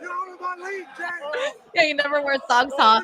Unless he wears, like, those little socks, like the ones that are, like, really tiny. You know which ones I'm talking about? Those, like, I don't know if they have them for men, but they have them for women. Like, they're the socks you wear when you wear flats. And basically, it just covers, like, the front of your foot and the back of your foot, but, like, the whole middle part's open, so you can rarely see them. Women usually wear them when they wear flats. So I don't know if they sell them for men or if men wear them too, but unless he wears those, you never know. Maybe he does. Thank you, John. Touch it. Come on, touch it. And Gunther toying with Jey Uso. he's zip tied. Inflict more damage, Gunther. Who, again, trying to drag himself into the ring. Brent Hawkins says men do wear them. Okay, there you go. What are you going to do? Jey begging with Gunther to stay away, screaming at They're Benjamin's not ankle socks. They're not ankle socks. They're. Oh, Jimmy's busted open. They're not ankle socks. Ankle socks go up to your ankles. These don't. Oh no! Come on now! Come on! Not just physical. This is what makes me think men don't wear these. If you guys don't know, which ones I'm talking about, chances are you don't wear them. I don't wear those because I don't use flats. I use ankle socks. I love ankle socks. But no, these are smaller than ankle socks. Thank you, Don. No show socks. There you go. I think that's what they're called. But yeah, they're the ones that you wear with flats. The psyche of Jey Uso that's getting pissed. This is Gunther's bathing in Jimmy's blood. Basking. Julius, I'm just here to listen to Denise all day talk about stuff. You never know what's going to come up on these streams, Julius.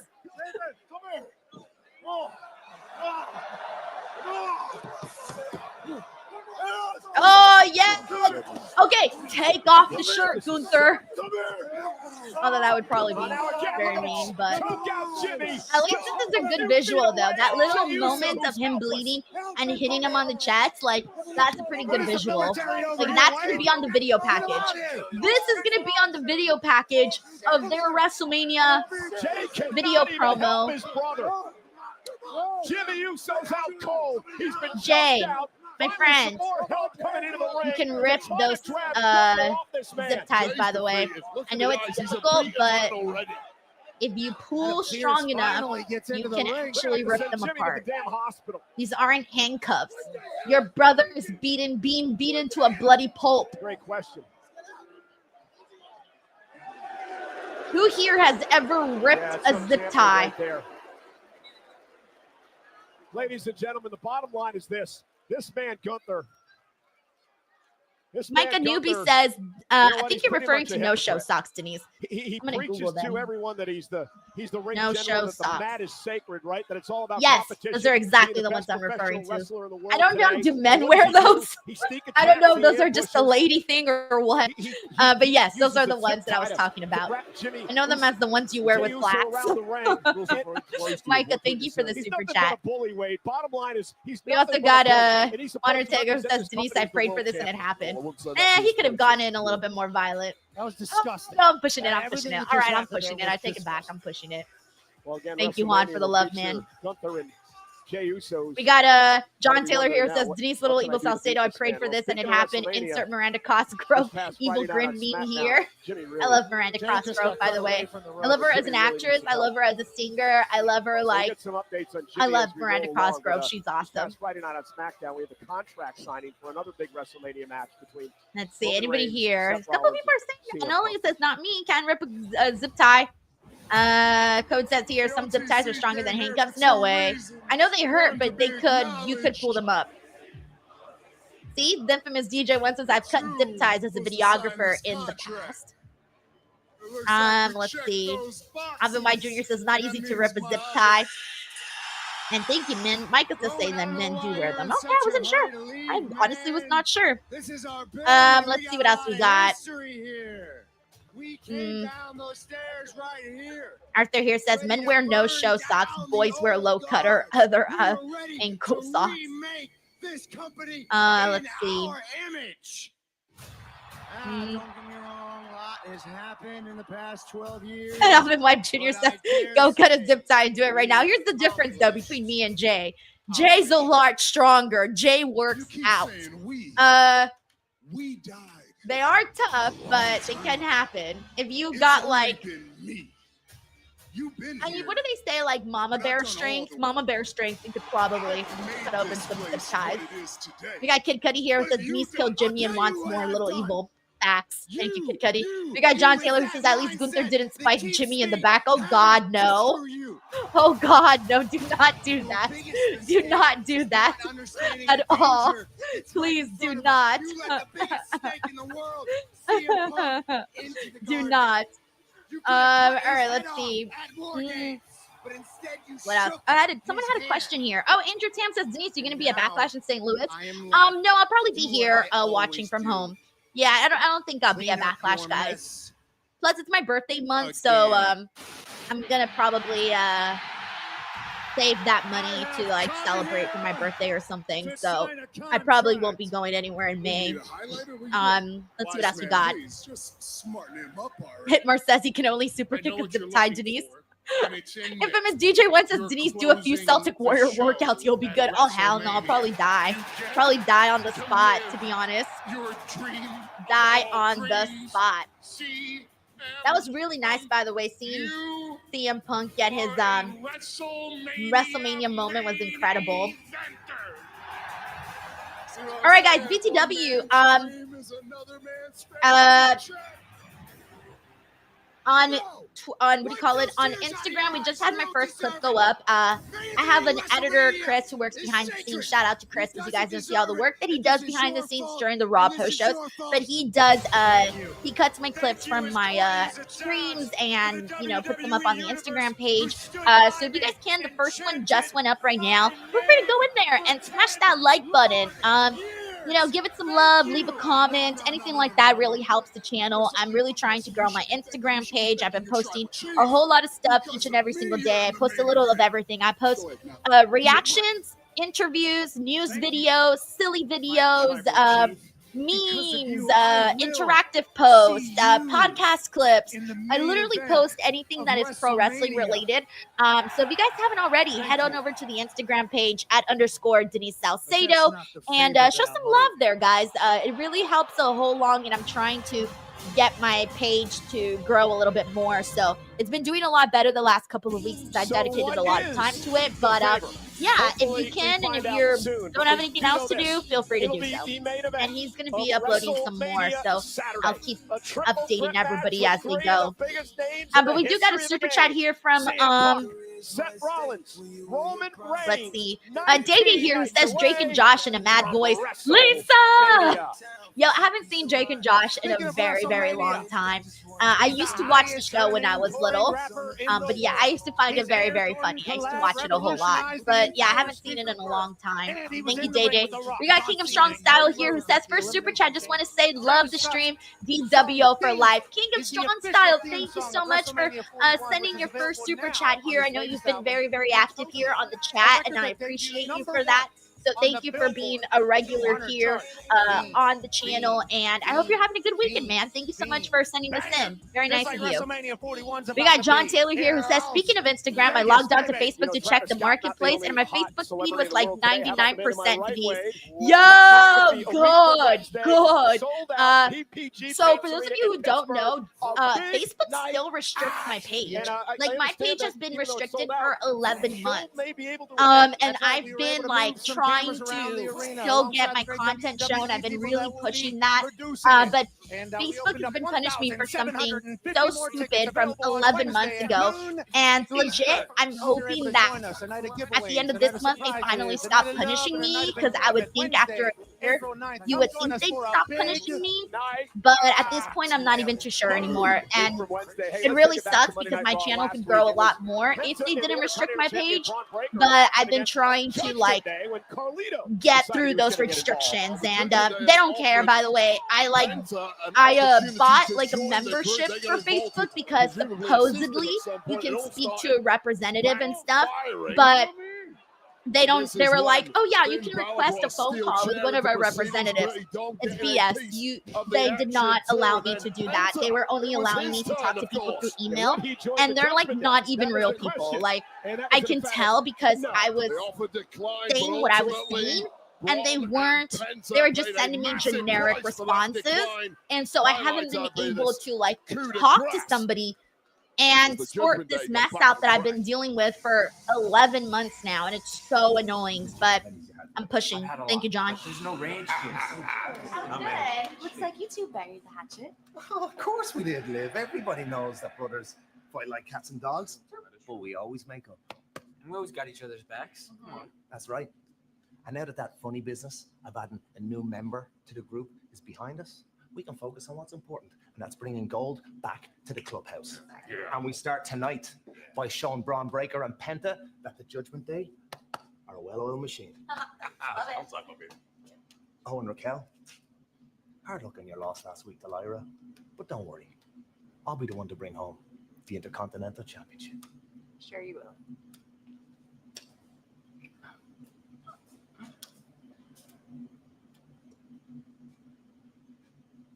What are you still doing here? Go help them. Carly, go help them. Go. She was looking at me first. She was looking at me first. What? Yeah. Better do something. All right, let's see what they got next for us. All right, in the meantime, I'm going to get some shout outs here. Let's see what we got. Mark Mike 91, thank you so much for tuning into the stream. We got Sean Swaby in here. We got Analoyo Mimi, who's bored. Sorry. We got Icy. We got Joshua Bones, the infamous DJ1. What's next? Oh, okay. Let's see. We got Penta. So he should probably liven up the building a little bit. We got Bryn Hawking. We got Ryan Powell. If I haven't said hello to you and you've been here in this chat, please throw them ones up or something so that I can acknowledge you while you're in here. I like to make sure that everyone at least gets a shout out. Mexico, weighing in at 87 kilos. Oh, hey, we got Dan Leckby Jr. He says, Raw's enjoyable to watch, Denise, in my opinion. Yeah, it's definitely been a lot better ever since they trimmed the time down. Making it 30 minutes shorter really is a game changer, to be honest. Moneymaker Chris is also in here. What's up, Moneymaker Chris? We got Dill the Pickle in here. Good to see you. Let me see. No, Dill the Pickle, Ray Phoenix is going to be on SmackDown. He was promoted for SmackDown, not Raw.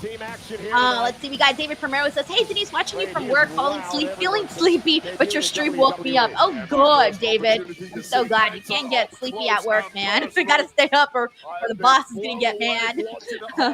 Thanks, David. We got Mike Kowinski. Nice to see you, Mike. Thank you so much for the compliment. We got Cutest662. Chris E says, "Throw them ones up in the air. London, acknowledge me." We got Austin Wright, who says, "Just got here late, been watching on the phone." Austin, thank you so much for joining the stream. I hope you've gotten a chance to go back and watch that John Cena Cody Rhodes segment on Raw. Tiger Claw Gaming says, "You haven't said hello to me, Denise," and there's your one. Hello, Tiger Claw. Thank you so much for tuning in. Melissa Cabello, I'm going to be creating the streams immediately after I'm done with Raw stuff. But I'll pretty much be streaming every single day this week, so there should be something up every day. Your normal stuff, plus I believe I'm doing WrestleMania trivia this Thursday. Keep an eye out. I'm going to schedule the streams after all of this. Thank you so much, Stuart Bridgman. We got Sin Stalker in here. Good to see you. We got Nick Blues. Nick, how are you? We got Kevin Cabeza. Kevin, how are you? We got Jason Wilkinson. We got Ricardo Chavez, who says, "Been a fan of Penta since Lucha Underground, so happy for all his success." Me too, man. Really, really happy. Wait, are they?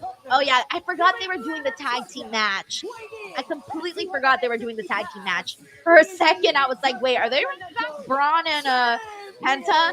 But now I completely forgot it's a tag team match. We got Charles Credo here, who says, "I acknowledge you." Thank you so much, Charles, for hopping into the chat.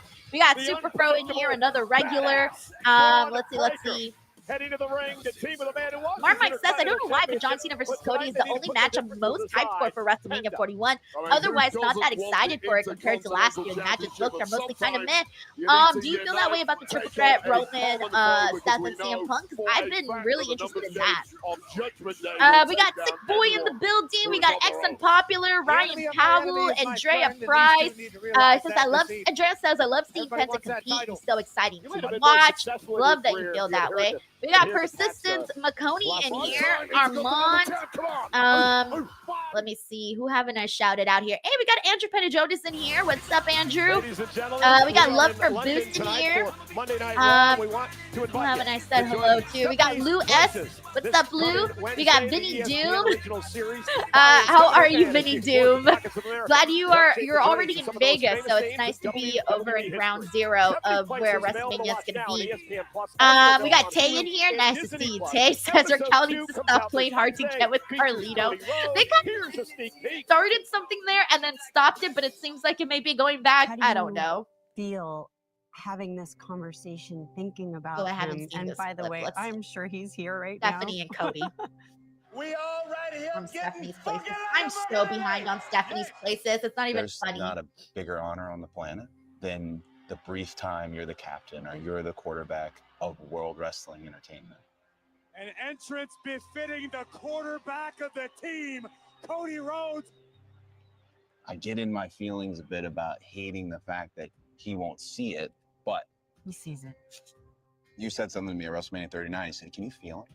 And this is going to sound so crazy to so many people. At WrestleMania 39, I'm under the stage, and not only did I feel like I felt him, I felt like I felt his hand, and I could smell him, and I could just a whole sensory overload. And I got to WrestleMania 40, and I didn't feel him. And in my mind, it's because he knew I had it. Aw, that's so sweet. It takes place. All right, we are also, let me catch up with some more. We got Kingmaker in here. Nice to see you, Kingmaker. Well-rounded Leo says, "One, Denise needs to be acknowledged because I'm sensitive." Leo, what is up?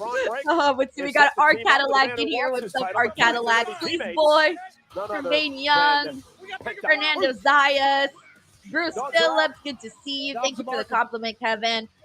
We got Tanisha Hicks. Always good to see you, Tanisha. Darkwing 19 says, "Denise hasn't greeted me either."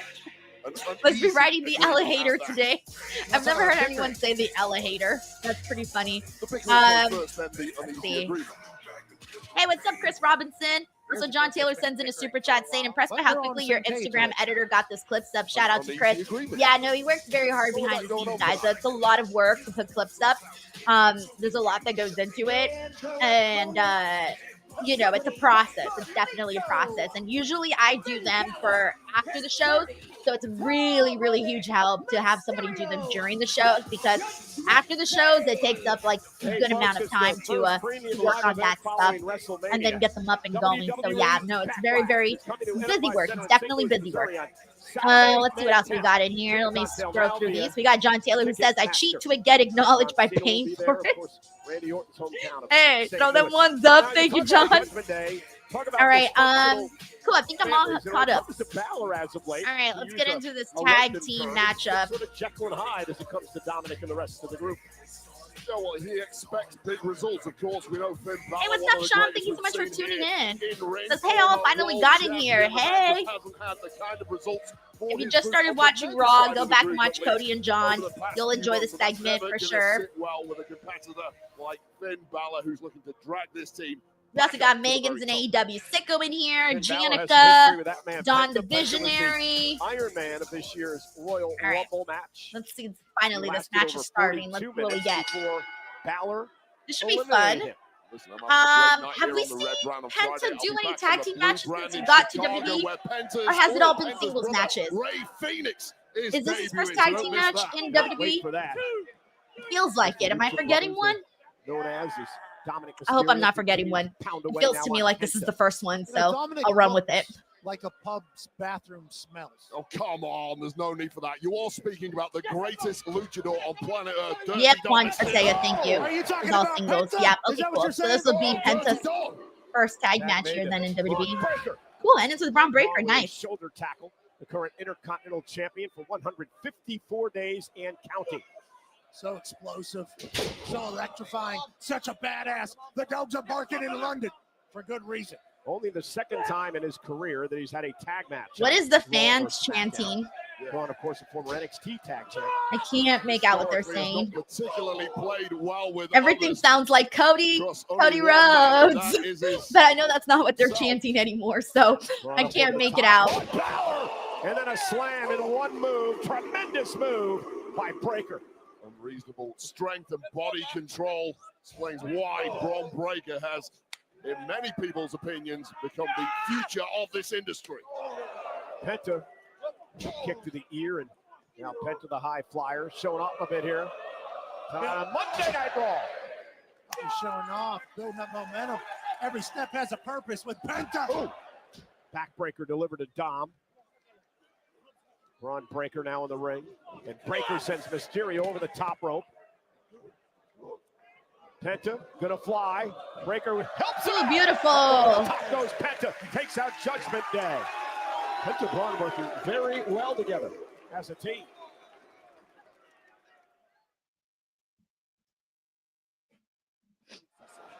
Oh no, Megan says her Netflix keeps buffering. Mine is doing pretty good. Maybe it's your internet connection, Megan, because mine's been pretty on point. By the way, if you guys want any tips for like really fast internet, the thing that really changed my experience with my internet, and I've been using it now for several years, probably I would say for the last 3-4 years, is an Ethernet cable. That really is a game changer. My internet with my Ethernet cable is like night and day difference. And it's super cheap too. You can buy them at Walmart for like, I don't know, less than $15 or so. And you just connect it from your router to your computer. And it really skyrockets your internet so fast. So thankfully, I rarely have those kinds of issues, and I think it's because of the Ethernet cable. So I know a lot of people have heard of this. This is not new information by any means, but hearing about it and actually using it and doing it is two totally different things. So if you guys haven't done that, I honestly recommend it, because there's nothing more frustrating than having to wait for your Wi-Fi or buffering or anything like that, you know? Quite the in-ring Code here says luchas are at another level, so clean most of the time. So, yep. Beautiful, especially because like a lot of like luchadors, they start training when they're little kids, so they got like so many years of experience. And in Mexico, you wrestle like so many matches, like the amount of matches that you're wrestling in one day, it can be several shows, several matches, several opponents. So when you're working at that level with so many different wrestlers, you just tend to, you know, just get better because you are working so much. What's up, Daniel Pinson? Good to see you here in the chat. Michael Cole would fit the W mold. I like that. I like to hear that. I thought you liked me because I was a big fan of your soccer team. We got Icy here. Says, yeah, the Ethernet really increased my KDR. Oh, Balor. Cover now on Penta. Hook of the leg. Is it up? Penta kicks out at just Antonio Rivera, thank you so much for hopping in. Fred Hawkins says, oh, they were saying wanker. Oh, okay, I wasn't sure. Oh, I'm assuming that was directed at Dominic. Okay. Hey, what's up, Jason Wilkinson? Thank you so much for tuning into the stream. Judgment Day has isolated Penta and used the numbers game to their advantage. Classic Judgment Day. Takedown by Balor again, and Braun Breaker again overzealous here. And our Cadillac says, no wonder why Rey Mysterio is good at his job because he's Mexican. I mean, Rey Mysterio, like, is a game changer. You know, he is an influencer in the sense that his style influenced so many pro wrestlers, you know, way back. And, you know, he's been wrestling forever. I did an interview with a while back with Conan, and I just reshared the clip. And he was talking about like how he used to get Rey Mysterio into clubs when he was like 13 years old. So funny. But anyways, yeah. On Netflix. Like, why do you think guys think like Stephanie Vaquer? He is such a good wrestler too because, you know, she went out there and she was freaking hustling, you know, working with, you know, working all these shows, working all these matches, working with all these different kinds of wrestlers. And if you've never watched Lucha in Mexico, I've only done so twice, but if you've never watched Lucha in Mexico, it is just, I don't even know how to describe it, guys. I really don't know how to describe it. Like, babyface and heel is just much more alive in Mexico, where like the heels really get booed and the baby faces are so loved and the crowds are so passionate about booing the heels and cheering the baby faces. It is a really fun atmosphere to be in. I was sitting there the last time that I went and I was just in awe of the crowd and how they reacted to things. Like, they really do play up. Like, they've got the formula really down for what they do, and it's just it just works, and the people love it. You got, you know, your locals that go to so many shows because, you know, Lucha is part of the culture, and then you got tourists who go because it's like when you go to New York, you go to Broadway, right? So that's what you do. You go to Mexico, you go to Lucha. That's part of the tourism experience, and it was very interesting to see that too. That was also one of the other things that I noticed when I went to Mexico to watch Lucha was that, okay, so I noticed that the locals, they tend to sit like in the upper sections that are like for a little cheaper. And then all the tourists fill out like the expensive seats in the bottom. That was very interesting. And even the way that you purchase tickets over there is it's just so different. But I get the system. I was like observing like how and what they do and who was filling what seats, and it was very interesting. Imagine that coming at you.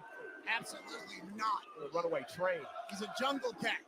Tag made. Here comes Penta. Yeah, I definitely want to go back for sure. But yeah. Penta top rope. Who let the dog out? And down goes Balor face first. Great double team. Cover now for the win. Dominic not going to allow it to happen.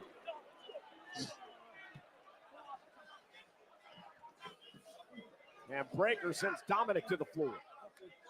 We got a super chat from Honor Taker here who says Lucha Libre legend Pina Colada, Denise over in Mexico. Oh, man. Yeah, for a second when I was a kid, I was like, yeah, I'm going to be a wrestler and I'm going to go to train in Mexico. That was my plan, my life plan. Oh, God, I didn't go through with it. Thank you, Juan. Yeah, Carlito distracting the official. We got Vinny Doom here who says Penta and Braun work well together. Yeah, they're doing pretty well. Remember a Mexican destroyer. Good job by Dirty Dom. Dirty Dom grabbing the leg of Penta. Breaker now. Measuring Balor. Braun Breaker. No! He speared Penta. Took out Penta with a spear as Oh, no. That was Bummer. genius from Dirty Domo. Dang it. Shoved Penta in the way of that flying brawn. And now Dominic takes out. Oh, I think this might be Penta in it. trouble. Balor now Will it be it? looking to do some more damage to the ribs with a coup de grace. Might be it. Cover by Balor. 1, 2, 3. Yeah, that had to be it there. I was gonna say back to after that Braun Breaker spear. I mean, Braun basically won this match for the other team. This is like scoring a goal for the other team. Is what we essentially saw here. Jay Grout says Finn Balor won a match. Dubious as you like, but all So will be funny. harmonious in the clubhouse for the Judgment Day tonight. They are back on track, heading upwards to the top of the card once again. Great job by Judgment Day.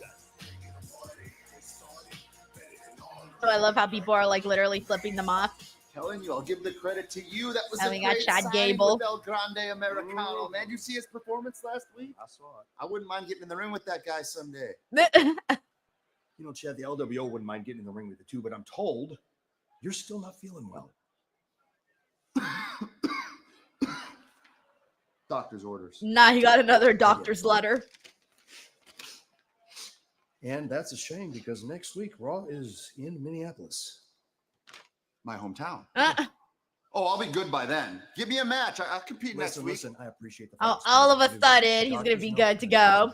You know that. Now, Pierce, by the time I get back on American soil, I'll be fine. I know how to get myself healthy. Chad. Okay. Nothing is more important than your health. And besides, next week I've already made arrangements. Who better to compete on American soil than El Grande Americano? Versus Pierce, Chad Gable. That's my hometown, okay? It Get me. is official. Doctor's orders.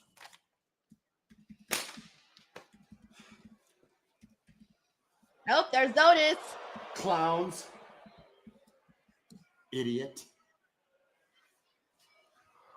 I don't think this feud's ever gonna end between Otis and Gable. It's gonna be like ongoing forever. Opportunities in the tag division. Okay. Well, I'm always happy to talk about the future of Otis and Tozawa. Oh, yeah. It's actually not just about Otis and Tozawa. Okay. I also wanted to discuss my career. Oh. Well, I've been talking to Natalia recently, and well, we have some ideas. Well, in that case, let's get together and talk about the ideas. Okay, I would love that. Awesome. I really think that. Nope, they cut the segment short. Undertaker's Y'all notice that? one dead man show will Maxine take place didn't at get a the state-of-the-art chance to Moonlight finish saying Theater, what she was Buckley saying. Hotel as part of I guess WrestleMania that's week how on they probably Saturday, intended for it. April Okay. 19th at 10 p.m. That's It will fine. feature Whatever. Latino in an intimate setting, sharing never-before-heard stories from his Hall of Fame career. Tickets I've never are been on to the sale now Undertaker via One Dead Man Ticketmaster. show, but I've heard nothing but good things about it. It is our main event tonight. She Oh, finally nice. gets Bianca her and rematch. Iyo are main eventing. Rhea Ripley Again, looks to Bianca win the is world the title if she special can guest go to referee. WrestleMania to take on Bianca Belair. But the woman who stands in her way, the current world champion, the woman who beat her earlier this month for the title, Iyo Sky, Rhea Ripley, in her main event for the Women's World Championship. And the guest referee, none other than Bianca Belair.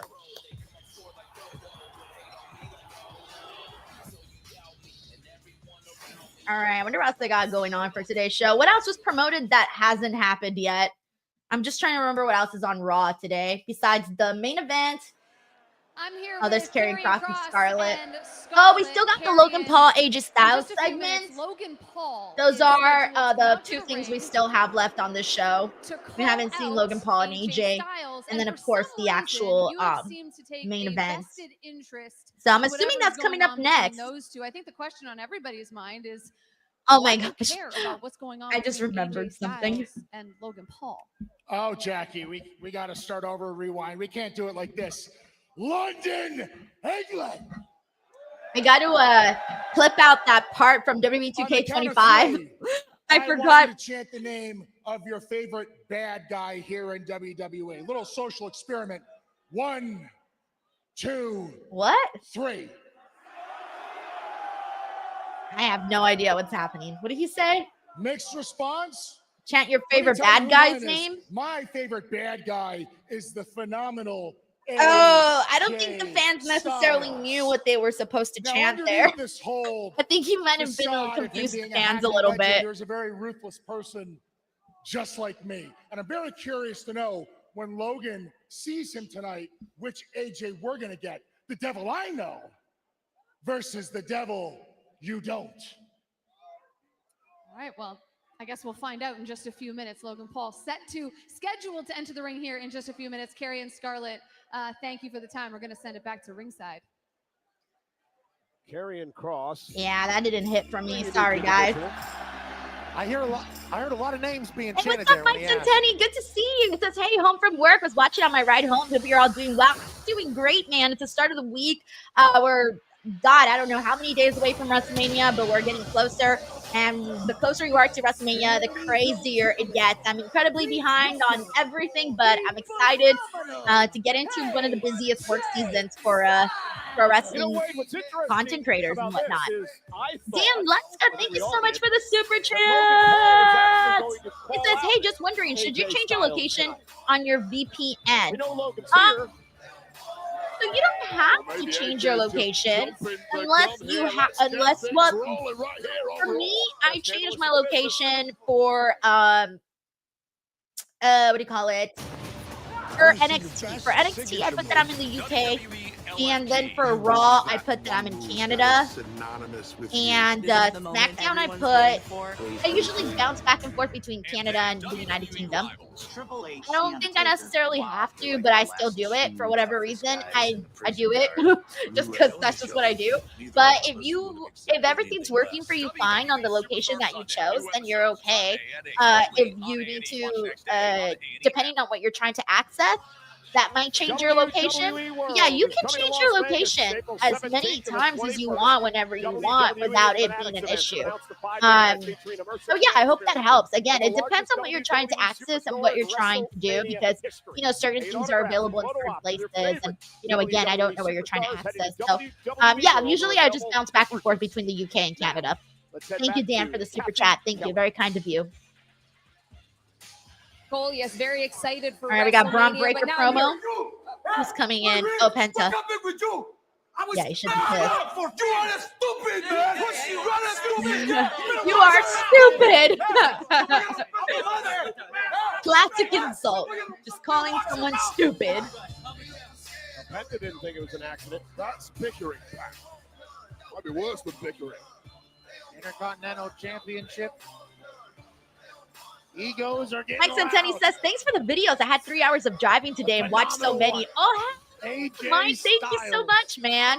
Thank you. You have no idea how much I appreciate that. Like, legit. There's nothing better to me than people actually watching the content. I could not be more thrilled. All right, let's see. Here we go. It's AJ Styles Logan Paul segment.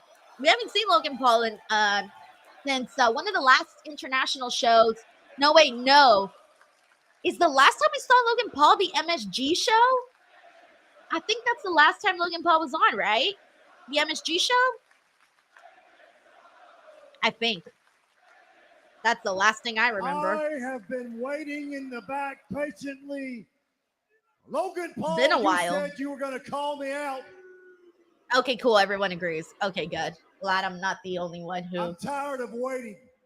If you got remembers something that. to say to my face, come out here and say it right now.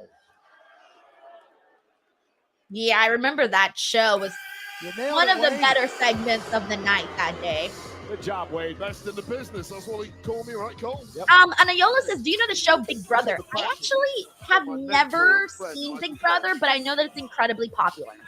That I am aware of. But I've never actually seen the show. But one of my friend's wife is the casting director or casting person, one of the casting people for Big Brother. So I constantly see her posts where she casts people for the show. And so, yeah. Paul American available on Max. Him and his brother and his family obviously opening up to the world. Well, Logan Paul has been on a one-way trip to the top. In every business. There has never been a man who feeds off hatred better than the Maverick himself. All right, let's see what we get out of Logan today and AJ. Listen to the song there. Yeah, is this a new song? This is the new song, right? Or maybe I just forgot his theme song. One of the two. I either forgot or it's new. I hear you. AJ, listen, buddy, you wouldn't understand because Infamous DJ once his LP has been death rebelled. none of you, including him, Mike said he says sounds like it's same new. level of fame that I do. No idea.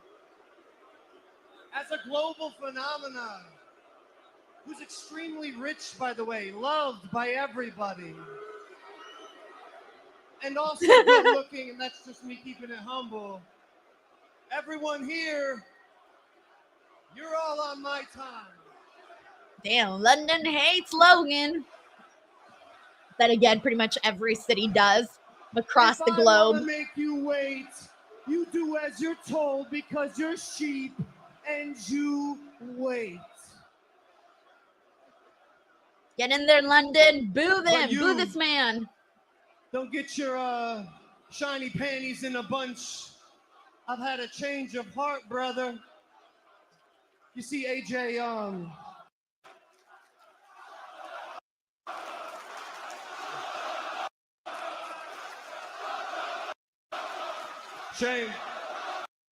Shane, I came out here to be nice. I'm not stooping to your level, AJ. I've had a change of heart. I'm a dad now, a girl dad. Oh, is he really? Did he have a baby? I'm trying to teach my daughter the art probably of why we haven't forgiveness, seen him in a so while. AJ Styles. No, listen, you'll like this, AJ Styles. I forgive you for what you did to me at Madison Square Garden. But I don't forget, so don't try to pull that again.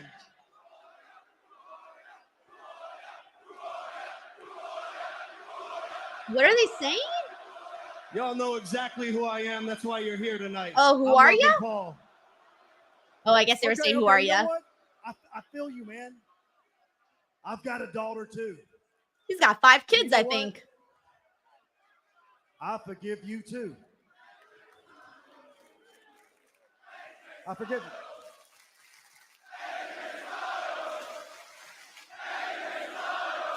Little different reactions. Totally different reactions. You forgive me. What do you mean you forgive me? Hear me out, folks. I forgive you, Logan Paul, for being the biggest douchebag to ever step foot in the WWE. Jeez. I was gonna say douchebag's going easy on him. I think AJ could have chose some even stronger words. You brag about your success and your money. These fans don't care about that. They care about what you're willing to sacrifice in this ring for them. Hacks? Dude, you have got all the talent in the world. I'll give you that.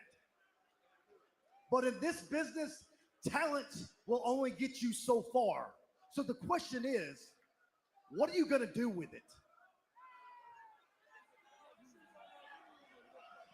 I'll answer. How about this? I'd ask you for advice, AJ Styles, but you know what Can't they even say? talk. Don't take advice with anyone you wouldn't want to trade places with. That's funny. That's cute, actually. You know what else they say? Don't write a check.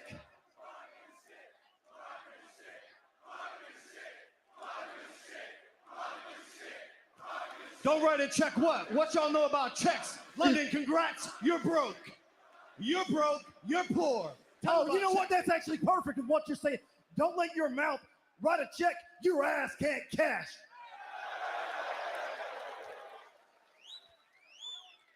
Is that a threat? Is it a threat? Dude, this is Monday Night Raw. Yeah. Welcome to wrestling, We Logan. are in London, England. I've got my gear on, and I'm standing right here in the middle of the ring. What do you think? I think you're just saying a bunch of stuff that's true. Here's what I think. I'm done talking. What? AJ knows it. London, y'all know it. Logan Paul does not fight for free. The fact is, this city cannot afford me. Everyone here is broke. Congratulations. You're broke. You're already there, Logan. Yeah, you're broke. Congrats. You. I bet you spend your entire life savings, get a front row seat for what? Look at you now. Logan Paul's calling you poor. Do Michael Cole. How about this, AJ? Call a spade a spade. We know what you want. You want that big money match with Logan Paul. So how about this, buddy? Why don't you set your sights a little higher? Logan just issued it for WrestleMania. Oh, and Logan and try to get a cheap shot on AJ. And AJ takes the fight to Paul. AJ Styles. Oh, God. Looking to take out Paul with a Styles clash, and Logan Paul retreats. Logan slithering away. Oh, I hope he throws his like prime drink down on him. That'd be kind of funny. Run his face right into that prime bottle. Look at that face. Okay. Little Bulls Club AJ Styles here. Come on, run his face into the prime bottle. That would have been kind of funny. Oh, AJ Styles, though, he cannot underestimate Logan Paul, because that'll happen to you. Well, that was the cheapest of shots from this man obsessed with money, and now paying the price is going to be AJ Styles. Oh, and Logan Paul, the Paulverizer, puts AJ Styles out. And you have to wonder. Well, there you guys have it. Logan Paul, AJ Styles. Getting closer and closer. They're probably going to announce the match pretty soon. Unless they just did right now. But yeah, I'm expecting them to give us the graphic by the end of the night for this matchup. It's just that absolutely devastating. Should be a good match, honestly. At Mania. Should be a fun one. Logan Paul gets heat no matter where he goes. All right. Oh, we got Lyra Valkyria. Lyra, congratulations on your successful title defense last week against Raquel Rodriguez. Okay, what's next for her? WrestleMania is only 3 weeks away, so I'm curious to know what your focus is now with the Intercontinental Championship. Well, firstly, I have to thank Bayley for last week. I love it so much that she has my That's back. true. Who's she gonna face? But when it comes to this title, I have to make it clear that I can stand on my own 2 feet. And Bayley is the one person who has beaten me since I won this. And that is driving me crazy. So not only do I have to keep my promise to her, I now have to prove to myself that I can and will beat her. So next week, it's the rematch. Lyra Valkyria versus Bayley. Okay. And this time it's for the Intercontinental Women's Championship. Oh, shit. I think Bayley's going to defeat her next week. You said you would be a fighting champion, and you are certainly living up to that reputation. Thank you for the time as we send it. Oh, shit. You guys think that's it for Lyra's run as the Intercontinental Champion? I wonder if they'll have Bayley defeat Lyra for the Intercontinental Championship, and then they'll probably run Bayley versus Roxanne at WrestleMania? Maybe? Las Vegas, the official host hotel of WrestleMania. Maybe, maybe not. I don't know. That's kind of my assumption, because I kind of thought it was a little weird that they kind of just dropped Bayley and Roxanne, and they really haven't circled back to that. And I feel like there was still a lot more there that we could have done. So, like, what happened there? Too many pints. We saw you yesterday. You know, those bell bottoms would become urine catchers. So, having some fun, but let's get serious now and talk about what happened earlier tonight at the hands of our World Heavyweight Champion, Gunther. Now, Jey Uso had been zip-tied. All right, they're running back the highlights of what happened with Jey and Gunther and Jimmy. The match was helpless when he was assaulted and attacked again by the World Heavyweight Champion. Ring General tortured Jimmy, tormented Jay, and in the process. By the way, while we're getting replays at the moment, just wanted to let you guys know that 6, 7, 8, there are 8 new clips now up on the Instagram channel. With a bunch of reaction clips from today's show. If you guys can drop some comments, hit the like button, that would be really, really awesome. Any support really goes a long way. I'm trying to get some more love on each post so that they can reach some new people and help the channel grow. So if you guys haven't already, head on over to @_Denise Salcedo on Instagram, and you'll see all of those clips there. And yeah, give those some love if you can, and feel free to scroll through some of the other ones I post again. A lot of videos, a bunch of random stuff, interviews, reactions, funny videos, memes, things like that, all up here on the channel. So please feel free to check it out. Again, it's @_Denise Salcedo. You guys can just search me up. Actually, let me do this. Here you go. Let's see if this works. If this works, that'll be great. But I'll leave this here up here for a second. El Grande Americano is going to return next week. I think they're doing a match with him and Chad Gable, but it seems like that's what the plan might be. So I guess Chad Gable is going to be left to try to figure out how he's going to do that. Seth Rollins will be on next Monday. Seth freaking Rollins. Seth returns to Monday Night Raw live in Minneapolis on Netflix next week. All right, and it's time for the main event. Alrighty, there you go. I hope that did work for somebody. If not, then you guys can just type in the username and it should be okay.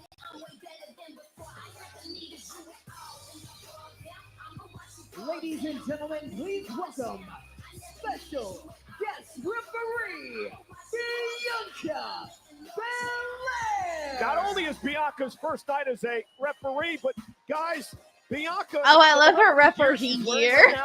She actually spent time over her referee gear is so cute.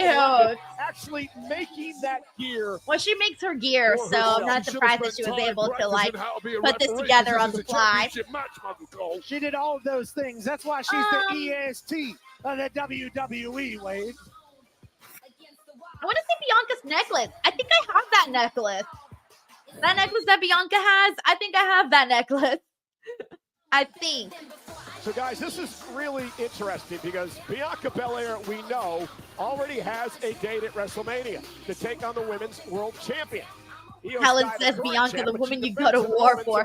She's lovely. She's a very lovely person. Do you think she's going to favor someone over the other? I can't tell if I have that necklace or not. Is it a big giant red heart or is it something else? Well, I figure the referee who's can't tell from here. It looks like a giant red heart. And you expect this to be called I'm like, we could be twins, Bianca. I can't tell if hers is lip. Well, you can't spell vested or interest. Oh no, hers are lips. Okay, never mind. Never mind, we do not have the same necklace. Is that she's going to do this perfectly. So, wait. She's going to be the fairest. You would figure that you're a guest on our show, right? So then you wouldn't be afraid to actually voice an opinion. Maybe you'd, have a backbone and tell us what you really think. I like to give the yeah, her gear is lovely. And we will see in due time if Bianca Belair is indeed going to call it Road to Clash in Paris. Liverpool, Newcastle, Dublin. Ooh, I love it. So many cool places. Hey, what's up, Crazy Cool D? Thank you so much for tuning into the pod. Andrew said that his birthday is April 18th. Oh, nice. Your birthday's coming up in just a couple of days. Hope you have a big celebration, Andrew, or at least a fun one. Bianca. Wade says you're going to cheat. Bianca, Wade says you're going to cheat. He thinks you're going to cheat. I never said that. You said it. They, Pat McAfee's out here snitching on Wade Barrett. We got DJ Mitch who predicts screw job coming up. Yeah, definitely. Definitely. Only two. That is only two. Nefarious referee. 1, 2. All right, by the way, this is the last match of the night. This is the main event. After the show is over, I will be joined by Santi so that we can go ahead and do our weekly Raw post show.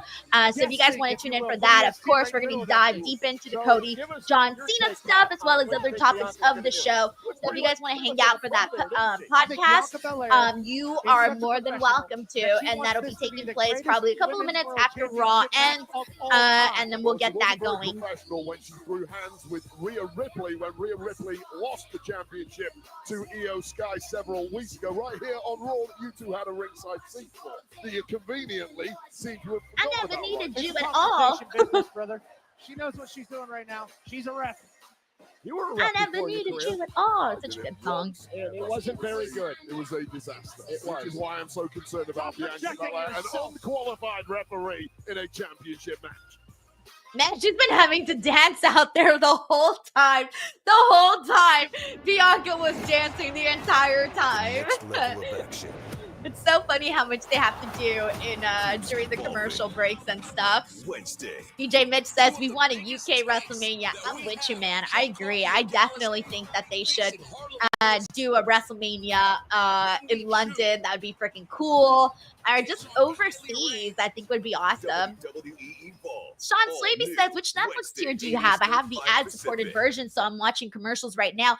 I have the standard version of the Netflix tier. Thank you, Super Pro, who says post-show is always the best. Hell yeah, Super Pro. 1, 2, 3 in the middle of the ring. And not only that, this is the second week in a row I got the better of Braun Breaker. You know what? Oh yeah, celebrating his win. And I'm on a roll. I've got some momentum.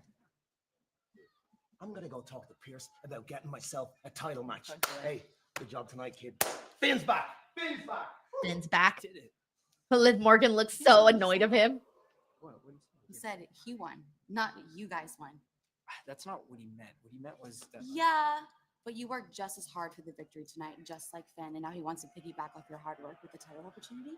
She's not lying. He already had an opportunity. He was in the against match Braun Breaker, too. He lost. But you never lost when you had your chance. Yeah, but what? I already know what you're going to say, so say no more. I'm going to go talk to Adam Pearce as soon as he's done. As soon as he's done. Yeah, so they could probably work it into that fatal four-way. Dom literally has no say in this relationship at all. It's all Liv Morgan. But yeah, I do agree with Icy who says Liv is spitting facts. I agree too. I think so too. Thank you, Henry. He says, hey, Denise, just liked everything on Instagram. Thank you so much, Henry. That really, really helps out a whole lot, so thank you. Dawn, you may have to update it. Sometimes they require updates, so just check to see if you have the most updated version.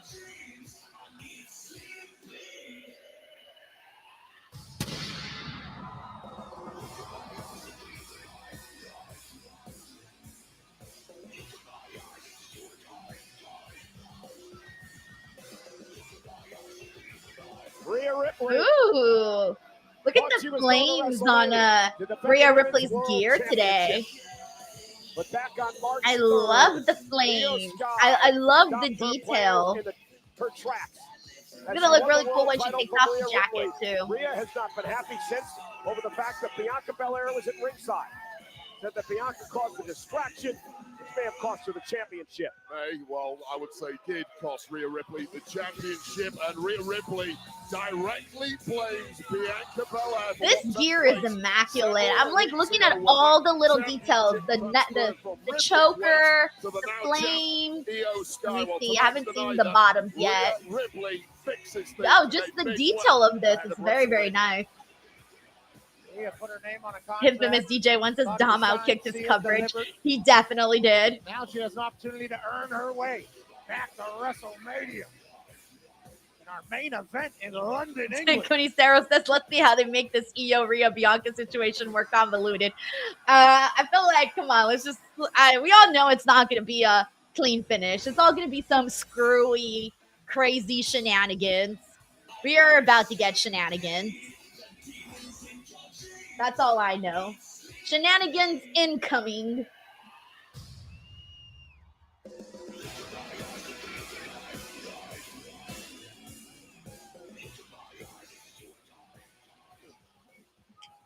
Alrighty.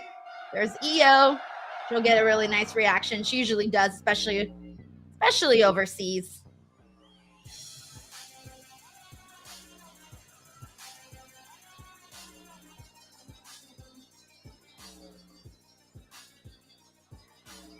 Thank you so much to everybody, by the way, who's also been sharing the post on stories. I'm looking at them right now. Thank you to Kyle Mitchell, who posted a lot of them, as well as Richard McGee and Thunderbolt Jason, who also posted so many of them. Thank you so much for doing that. I get notified of all of that, so I'm constantly looking and whatnot and seeing what people share. And Iyo Sky needs to make a statement tonight. Leave no question marks whatsoever about who runs this place. Remind everyone about Raw Recap tomorrow on YouTube and wherever you get your audio podcasts. Megan and Sam, on very special guest in Finn Balor, of course, they'll be talking about this matchup because this match directly. He just says, don't really like when Rhea mimes the lyrics to her theme. Why not? I feel like it would be kind of like. I was wondering about that. Like, if you were coming out and making your entrance, would you sing the lyrics to your entrance as you're like walking down? I think some days they can give you like something to do, because sometimes it might feel awkward, like walking out there and not knowing what to do with your hands or your face, you know? So maybe sometimes singing your theme is a good way to just walk out there. The Women's World Championship! Introducing first, the challenger from Adelaide, South Australia. I really love Rhea with her long hair too. Like, her hair has been growing so much, and I really like the long hair look. I'm a long hair fan. Like, I like the full length hair. And her opponent. Hey, what's up? Whatever 6708. Thank you so much for tuning in. From Tokyo, Japan. Got this. She is the Women's World Champion, Iyo Sky. What's up, Michael Caputo? He says, hey, Denise just got here. Hope you're having a good day, Michael. Whatever here says, how you doing today? I'm doing good, man. First thing I've done today, really, actually, no, that's a lie. I've done a few things today and then watch Raw. But today and every single day this week and next week is going to be pretty damn busy heading into WrestleMania. I'm also doing daily videos now, which is just like a lot. I have so many like ideas and things that I'm working on.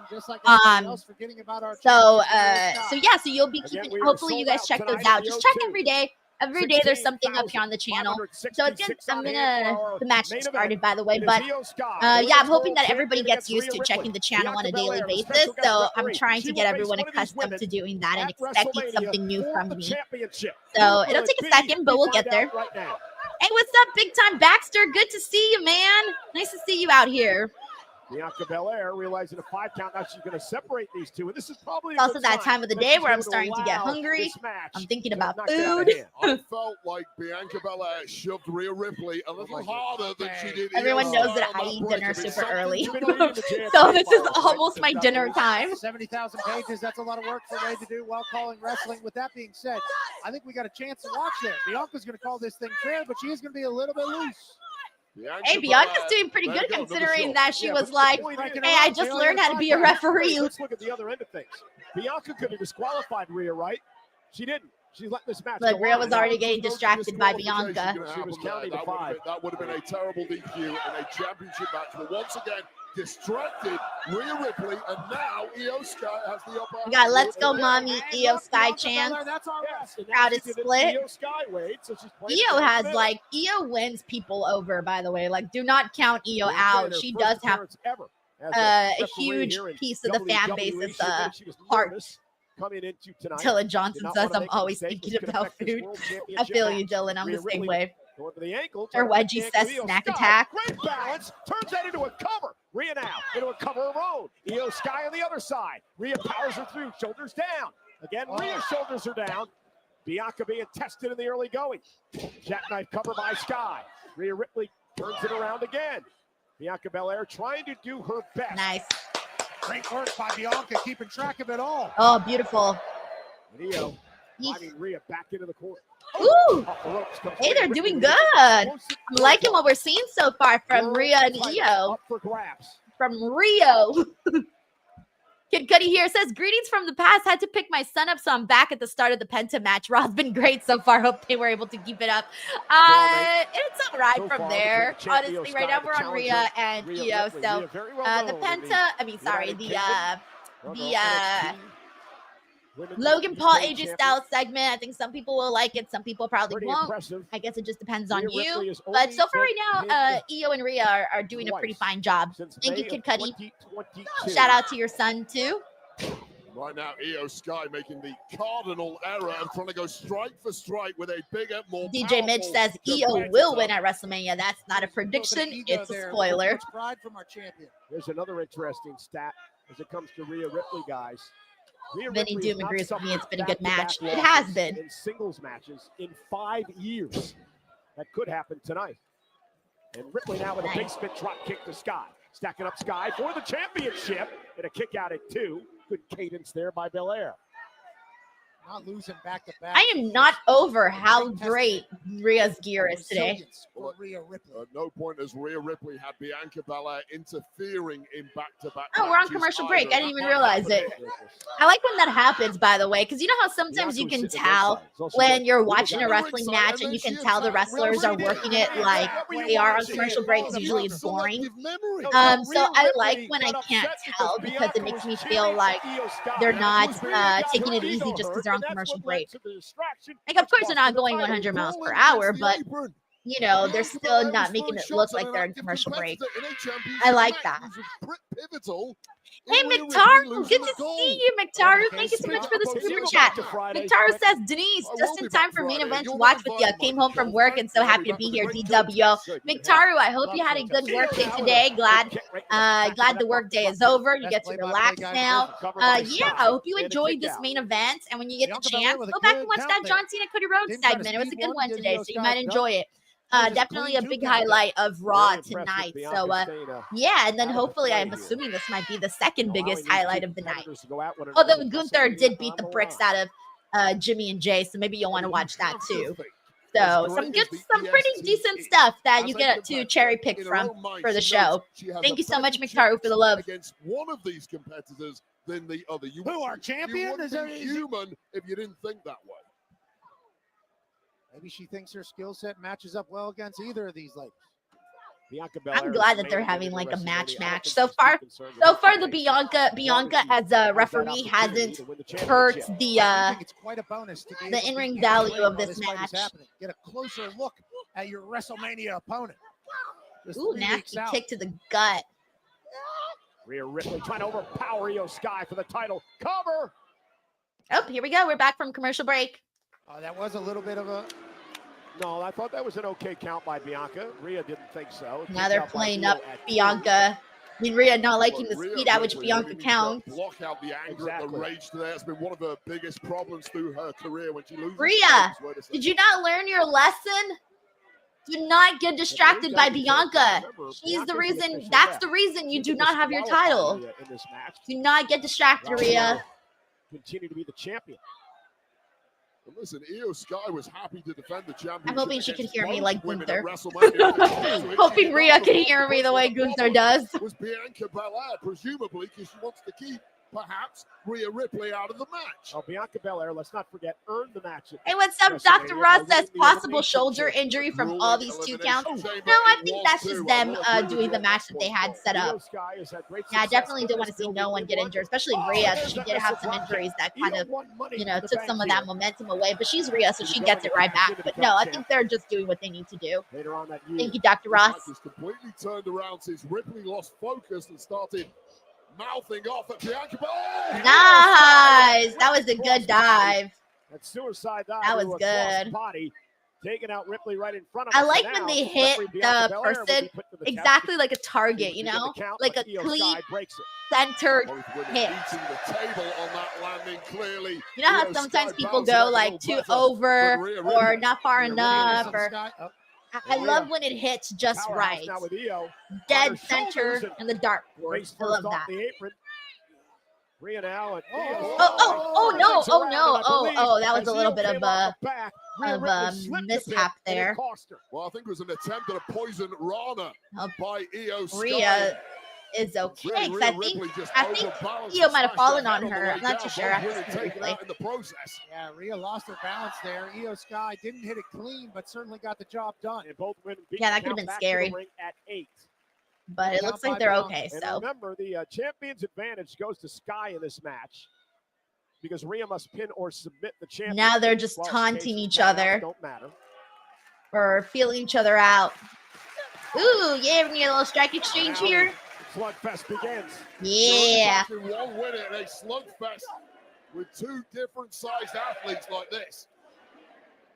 Iyo Sky stepping into the batter's box.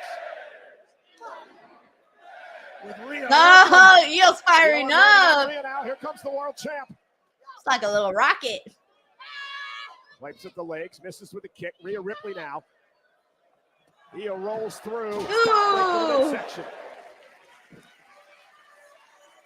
Iyo Sky has just had an answer to everything Rhea Ripley has been throwing at. It's interesting because, like, even though Io's tall, smaller than Rhea, it doesn't come across as that noticeable. You know what I'm saying? Like, you know how sometimes it's super noticeable when there's a size discrepancy. I feel like it's not that noticeable with Iyo and Rhea. I think it's just the way that Iyo wrestles. I don't know. Rhea Ripley. I don't know what it is. Champion into the sky in London. Oh, crap. Oh, fuck. Now Rhea Ripley. Okay, cool. They got it. Sky once again was Yeah, they got it. Ripley too strong. Okay, look like they went a different direction there. Cool.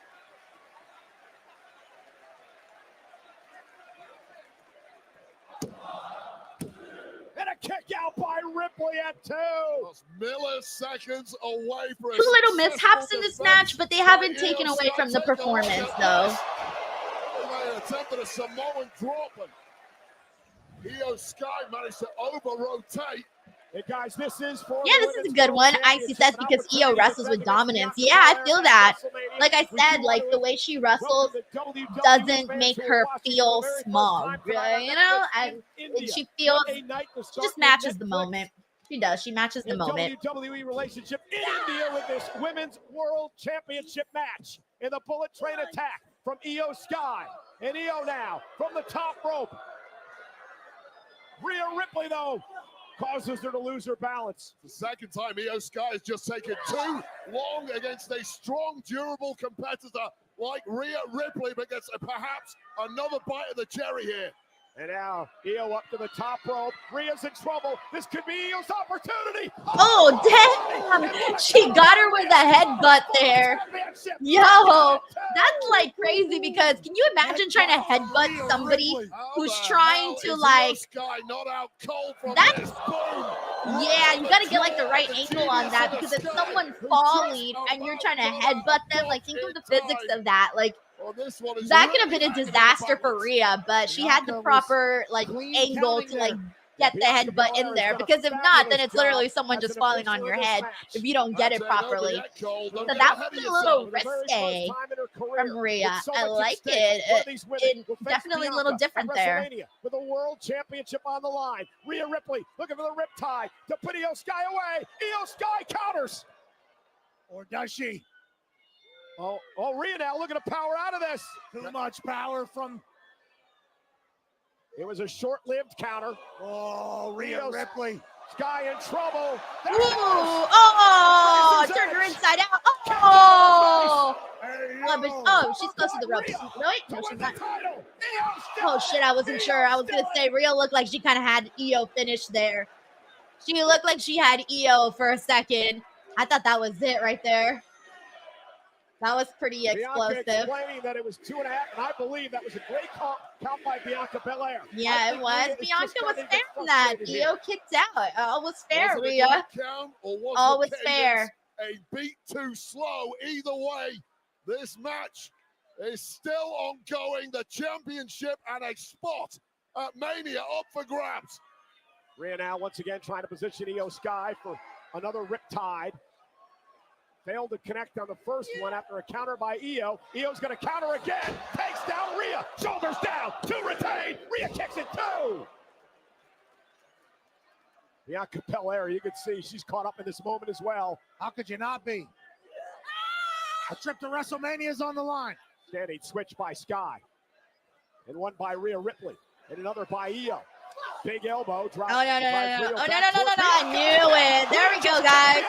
We're in Shenanigans Central. Completely inadvertent. And Iyo Sky now. Watch, someone's going to get the visual pin. It's probably going to be Rhea, but she was down.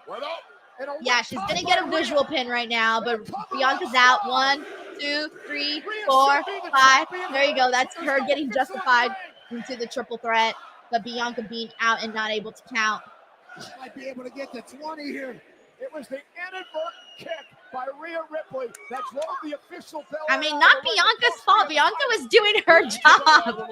She got kicked in the face. Spent over 20 seconds on the ground for one kick. You're insane. Bianca's still the official in this match. I'm not sure if Bianca believes that kick was accidental or not, but she's going to go into count anyway. And nope. Kick out by Sky. Iyo had plenty of time to recover from the riptide. But you got to give Bianca credit. She still got in the ring. She still counted. Said it was only a 2 count, which it certainly was. Not her fault. She got kicked in the mouth. I don't think Rhea Ripley is buying this at all for Well, Bianca Belair. I understand she's upset.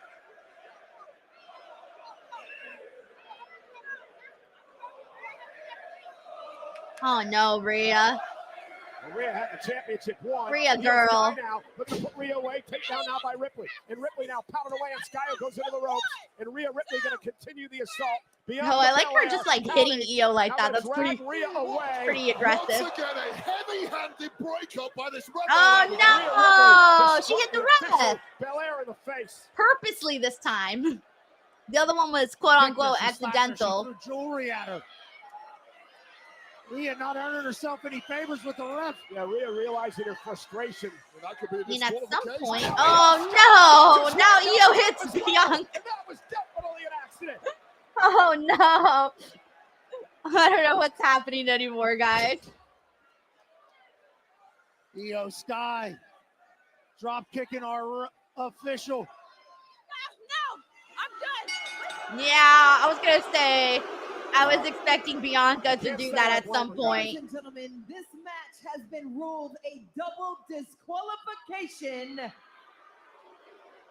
Therefore, the Women's World Champion is still Iyo Sky. Okay, I'm assuming Adam Pearce is going to come out now, right? Bianca Belair's shoes. Guys, she allowed a lot to happen in this match. No, she took a shot maybe from not. Iyo and Rhea, and Where's now Adam Rhea Pearce? Ripley He's not paying extremely attention to the upset. match. She's gonna attack Bianca Belair. He needs to make some executive decisions. She got slapped. She got.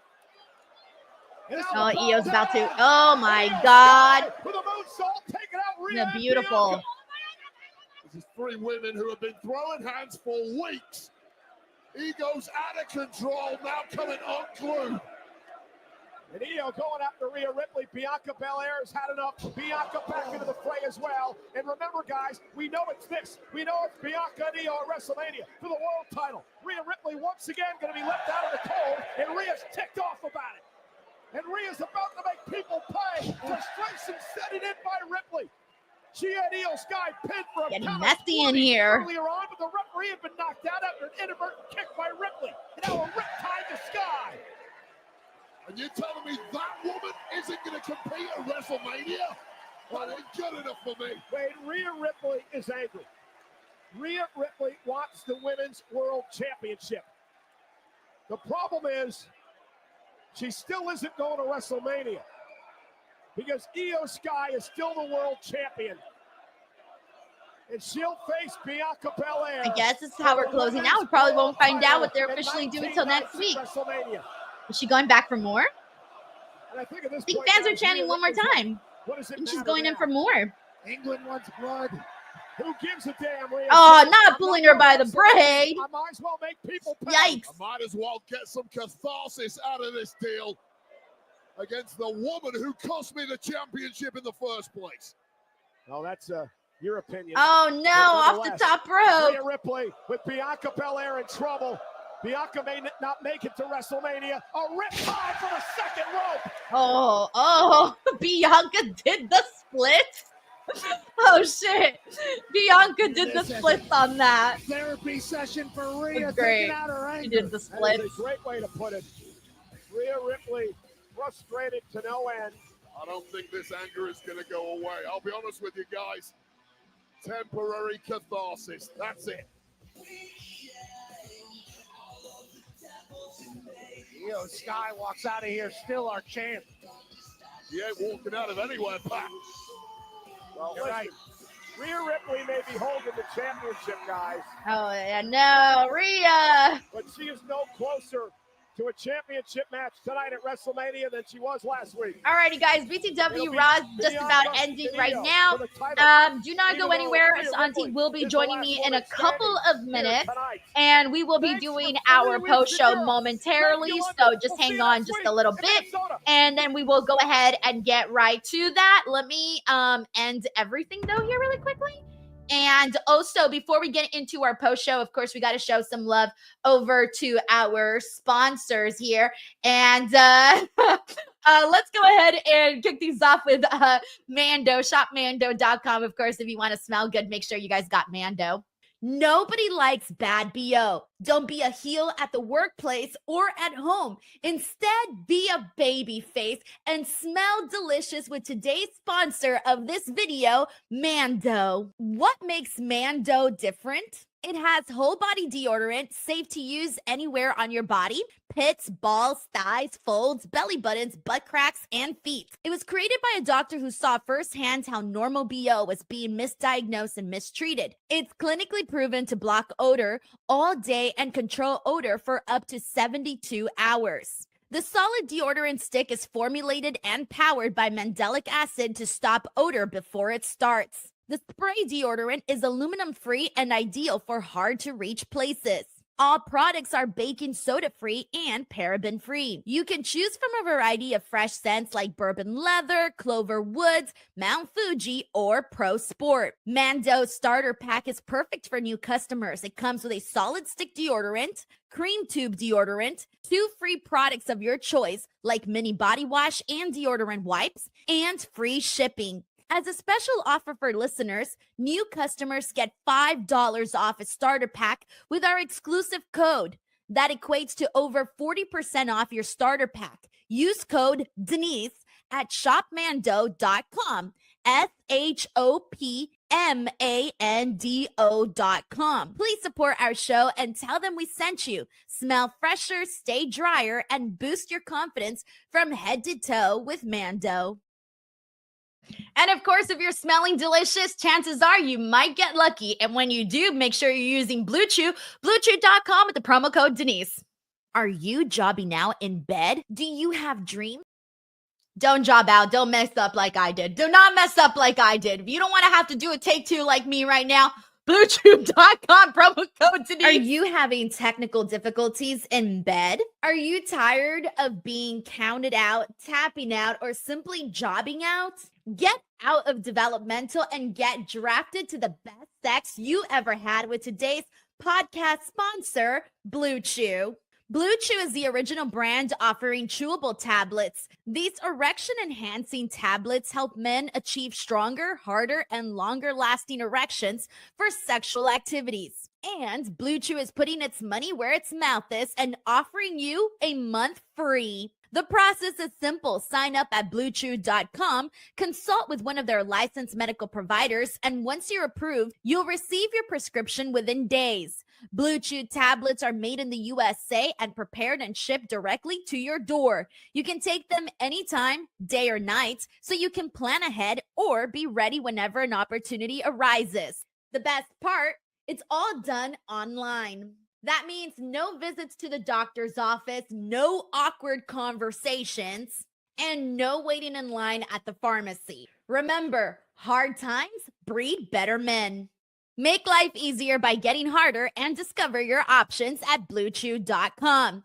And we've got a special deal for our listeners. Try your first month of Blue Chew free. Visit BlueChew.com for more details and important safety information. And we thank Blue Chew for sponsoring the podcast. Link in the description box below.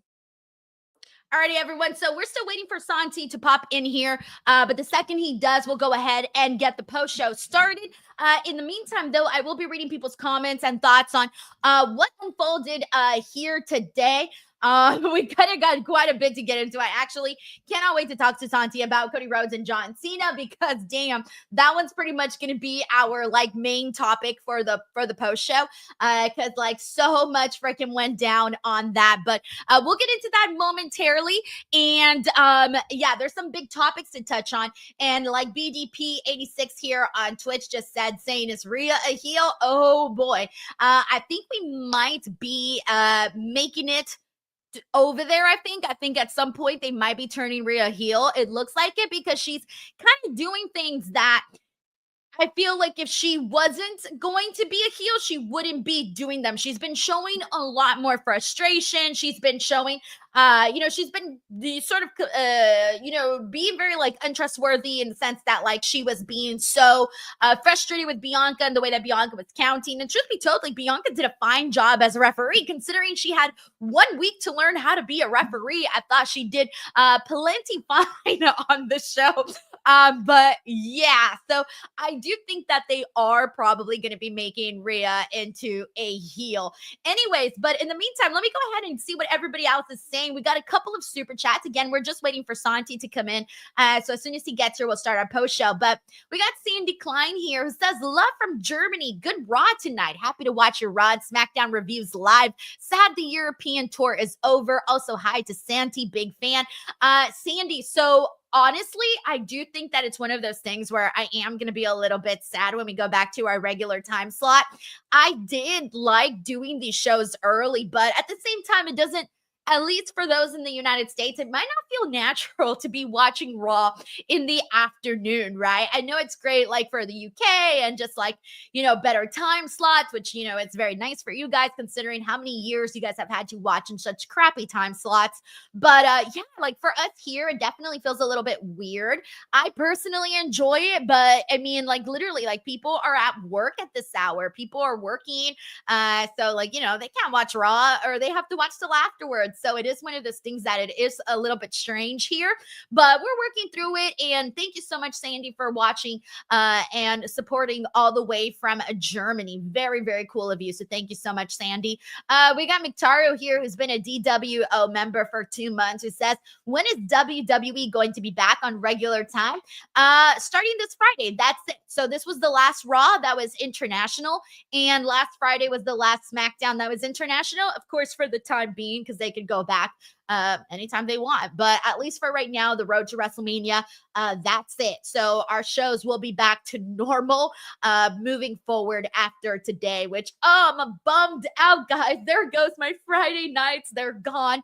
Monday nights, I guess I don't really care because it's Monday, but Fridays are the rough ones, especially with SmackDown being 3 hours long.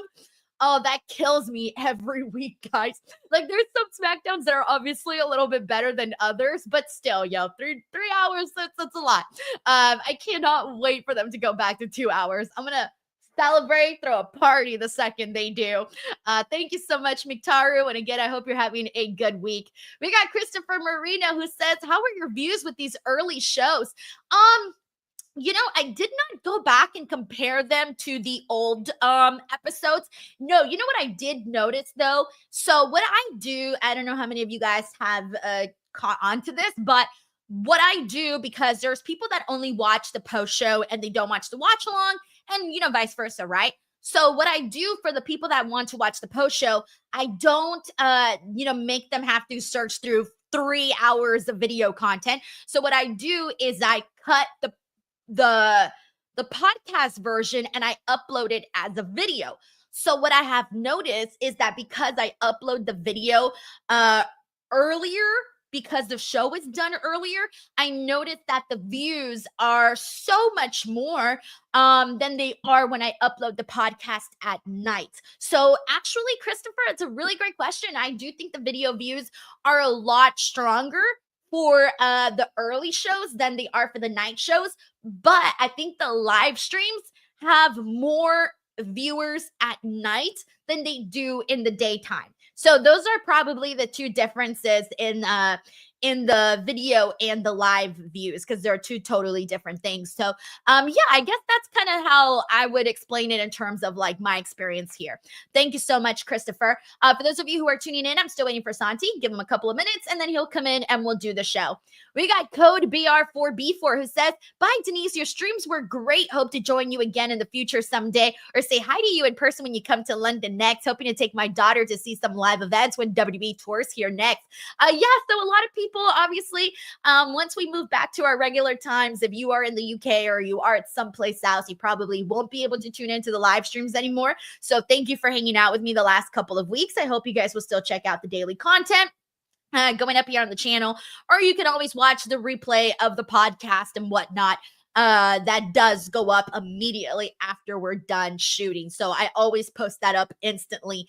And I do hope to see you in London. I really want to go at some point this year. I still have it after WrestleMania. I don't really have anything planned in terms of wrestling shows that I'm traveling to. So I definitely have to figure that all out. And I will at some point.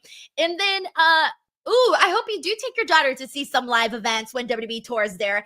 I feel like when you take your kids to the live shows, I feel like it makes them an even bigger fan of pro wrestling than just watching it on TV, because once you're actually there at the shows and you feel that energy and they get the experience of going and being in the crowd and booing and cheering and buying merch and little things like that, those are like memories that you hold on for forever. I feel like since I was lucky enough to be taken to all of the shows when they would come out here to SoCal, my uncle would take me to all of the shows, and that really, really did make me into a bigger pro wrestling fan, because you always have that like connection with somebody that you care about and you have good memories, and then who knows, maybe she'll grow up to be a lifelong fan. So thank you so much for the support. Thank you so much for the super chat. That was very, very nice of you. Thank you so much to code BR. Code B4B4. I always mess it up. I'm sorry. I just see letters and numbers and I'm like, all of this. Let's see what else we got here. We got Kieran here who says, I prefer Raw late as a UK viewer. Really? Is it just because that's what you're used to?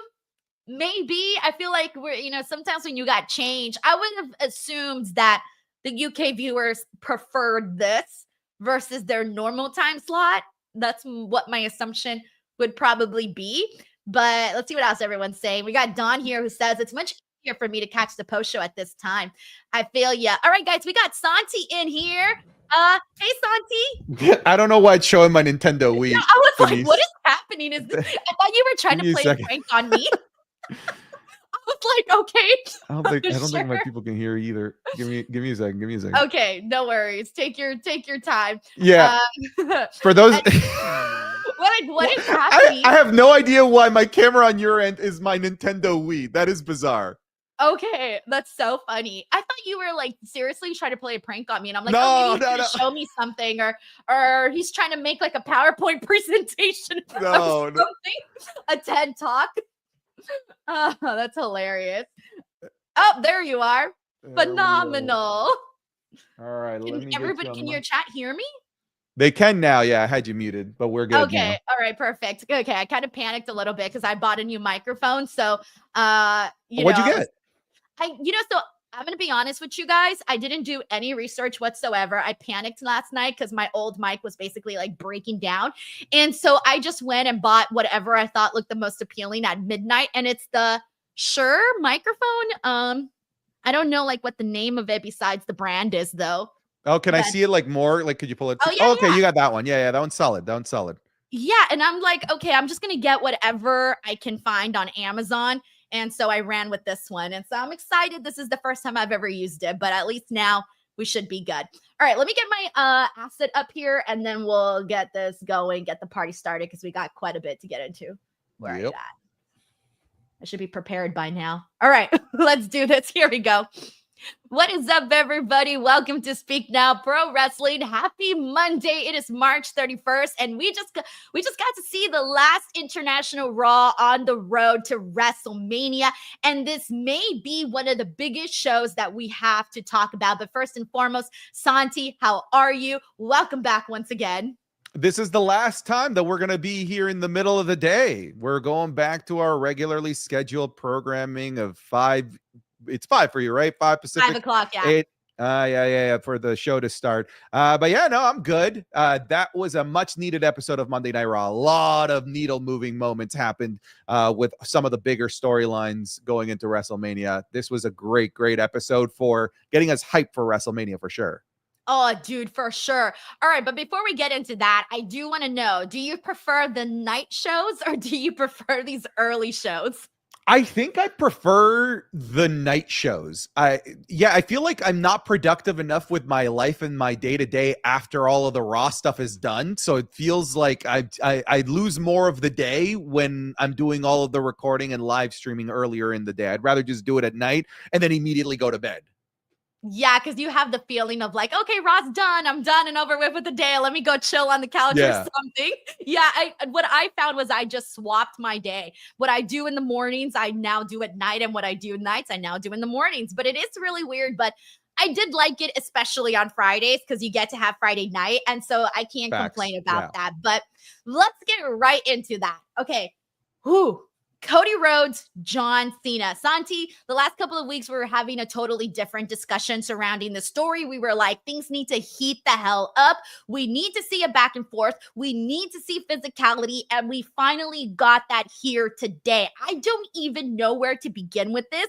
A lot of people were thinking, oh my gosh, John Cena is going to completely smoke and roast Cody Rhodes whenever they go back and forth. And truth be told, I was like not sure what was going to happen when we saw that, when we saw them finally do it. And I'm going to sit here right now, and I can honestly say, in my honest opinion, Santi, that Cody Rhodes won this promo war. I knew. Oh my God, Denise, you are 1000%. So painfully wrong. No, I am right here. I will say the world is, based on my chat, it's like split. Like I see a lot of people do that, but here's the thing. Let me present you with why I think John Cena won this promo battle. He was able to win this promo battle, keeping everything PG-13 and without using low-hanging fruit to get cheap pops. It's funny because Cody Rhodes at the beginning, he's like, you're probably gonna mention Stardust and make fun of this and make fun of my list, mentioning all of these like dumb, like low-hanging fruit things that John Cena could use as ammo. And John Cena torched him using none of those low-hanging fruits. And what does Cody Rhodes have to do? He has to swear, make fun of his dick. He has to call him a piece of shit. Like, he used everything that is obviously going to get you a cheap pop. But I definitely, look, I don't think this was Cena railroading Cody Rhodes. I don't think it was that. I think Cena's promo was much better. My God, Denise, the line of, I make empires for billionaires, but you just steal money from them, from their kids? Are you kidding me? Tony Khan getting lambasted like that in the middle of Monday Night Raw? Crazy. No, Cena torched them. Not torched them, but it was better.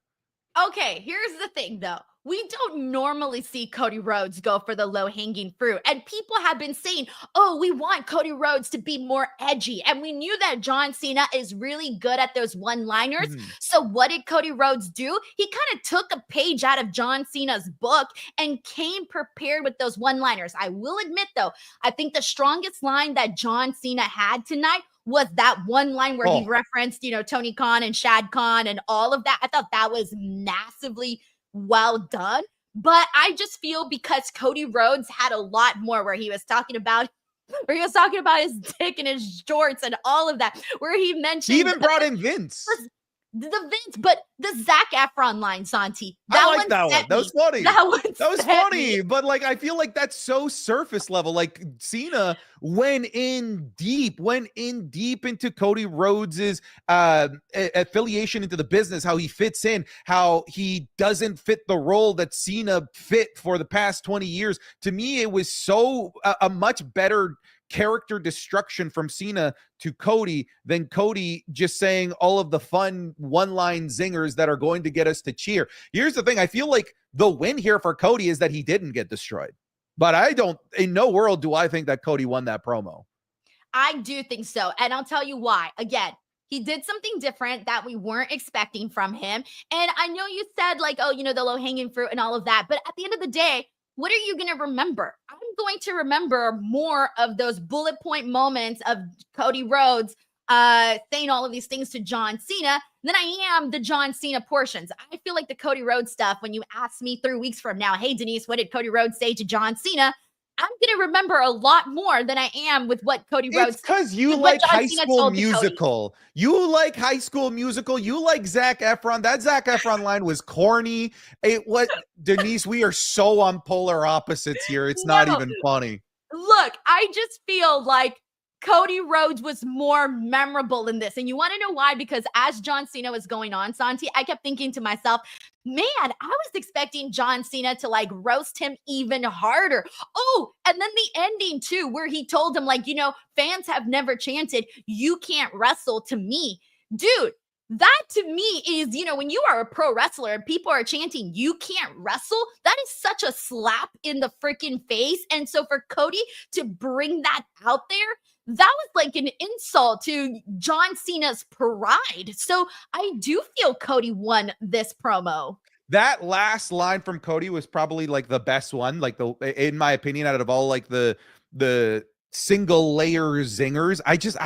I felt like Cody kept it too simple, too simplistic, and very reliant on the cheap pop for people like you, Denise. Apparently it worked. Apparently for the Denises of the world, it worked. I think Cena ran away with that promo, and dare I say it wasn't even close. But again, I don't think that Cody got torched by any means. I don't think anyone got buried. I felt like Cody did the best that he could. In fact, I do believe that it was him getting all of these one-liners and zingers and cheap pops that allowed him to be on the same level as John Cena. Because like I said, Cena didn't need to rely on those. The only zinger that he had was the Tony Khan one, and it was delivered masterfully, like actually masterfully. Okay, so when John Cena does it, it's okay. Yes, that's literally it. Do you think I'm afraid to mention my hypocrisy? Do you think you were, I got him, hypocrite something? Yeah, when Cena does it, it's fine. That's what I'm saying. Had John Cena said all of the types of lines that Cody Rhodes said, I think you would have been here being like, greatest John Cena promo ever. I disagree. Greatest promo of 2025. This was one of Cody Rhodes' best promos, and he deserves his freaking flowers for it. Even if he did go lowbrow or whatever you want to call it, I'm here for it. I love that Cody Rhodes finally showed some like edge and came out here and ready to roast and keep people laughing about the things that he mentioned. And he hit on so many different lines that I'm sorry, I think Cody Rhodes won this by a landslide. You know what? Dick jokes and Vince McMahon references will always work, I guess. And you know what, Santi? I have one more thing to say. Denise, I'm already angry at you. I'm already angry. What You're now? about to get more angry. All right, let's go. Santi, John Cena broke up with you. It's over. Stop. It's over. He's not going to call you. He's not going to write you a letter. No, it is over. You need to move on. There are other wrestlers in the sea. No. He doesn't know what I can bring to the table yet. He doesn't understand. He's just doing this because he loves me. Oh my God. All right. Well, we got a couple of super chats here, and I'm curious to see how people felt about how people felt about this promo and who everyone thinks that they actually won this. All right. With that being said, we got a super chat here from Brian Watson. Thank you so much, Brian, for your generosity. He says, thank you for the time that you put in. That's very, very nice of you. It's always very nice to have people notice the work that you do. So thank you so much, Brian. We got Mictaro here who says, let's play video games on a stream. I've done a few. How's that going? How's that going, Denise? Have you learned what button does what? Santi, I'm the worst player ever, but I know I've seen. I have gotten better. I kept calling the O. Oh, wait, I think I still do it. The O. Wait, is it the circle? I keep calling it. Call the circle button the O and zero button. Literally, nobody does that. Me, and then it's in the beginning, I had to keep looking at the controller because I couldn't remember where everything was at, and I was like, "Oh my God!" But no, I've definitely gotten better. I finally won some matches. We got Bailey Darley here who says, I loved Cena and Cody's promo, and Finn pinning Penta was amazing, but a bit disappointed with the ending of the women's title match. I'm ready for WrestleMania. So let's touch on that too while we're here right now. And that is the ending of Monday Night Raw. I think for the most part, we all knew that we were going to be getting shenanigans with Rhea Ripley versus Iyo Sky versus with Bianca Belair as a special guest referee. And basically, we got a pretty decent match with Rhea and Iyo. Like, they were going at it. There was like two little mishaps in it, but I feel like it didn't take away from the performance whatsoever, and I was really invested in the match. However, there's a moment where Rhea accidentally big boots Bianca out of the ring, and so Rhea Ripley ends up getting a visual pin on Iyo Sky, but of course Bianca wasn't there to count it, and then she ends up getting hit 2 more times, 1 more time by Rhea, 1 more time by Iyo, and so she finally gets feds up, and she calls this a DQ, and Rhea goes nuts. She's pissed. She hits a riptide off the second rope to Bianca Belair. So there's a lot of people thinking that Rhea Ripley may be turning heel. So I know there's a lot to unpack here, but how'd you feel about the match, the DQ, which I think we were kind of all expecting, and then the possibility of Rhea going heel? I like the possibility of Rhea going heel, especially. I would love somebody to be the heel is basically what I'm getting at, as opposed to having 3 different baby faces, because we already kind of have that dynamic with the men with CM Punk, Roman, and Seth Rollins. I would love for this match to bring something different to the table in terms of fan dynamics and who to root for and who to not root for, etc. And I do think that Rhea Ripley can play that role the best. She's I think, is she the closest removed from being heel? Because she was technically a heel going into WrestleMania 40. Same with Iyo Sky. Regardless, I'm sure they can all play the role really well, but I do think that Rhea is best suited here, just kind of based on her actions leading into this. I like the match. I always thought the match going into it was unnecessary. I still think that they're overcomplicating just getting Rhea into this match, but I can appreciate them trying to be logical in trying to get Rhea into this match.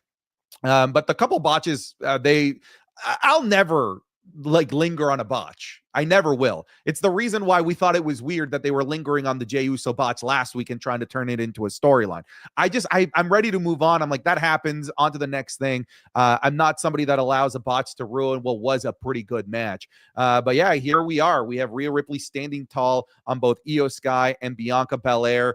How do you now add Rhea to this match logically at this point? Is it just Adam Pearce saying, yeah, now we add her? It's like, why couldn't we have technically done that in the first place? Right. I think they're going to probably rely on her having gotten that visual pin. The visual pin, yeah. That could be the argument for her being like, hey, we got to like 20, I think is what the crowd counted to. So I think that's going to be the in for this to officially be a triple threat match. And at this point, that feels like the best way to actually justify them making the triple threat. So I feel like just get to it. I was even sort of anticipating Adam Pearce to come out during this. I thought for a second he would come out and be like, damn it, Rhea, whatever. This is going to be a triple threat match at WrestleMania. And I was expecting it because I felt like the way that the show closed, had Rhea not done that second riptide, I feel like it would have felt like, all right, this is really the ending of the show. I felt like it needed to hit a little harder. I think they needed to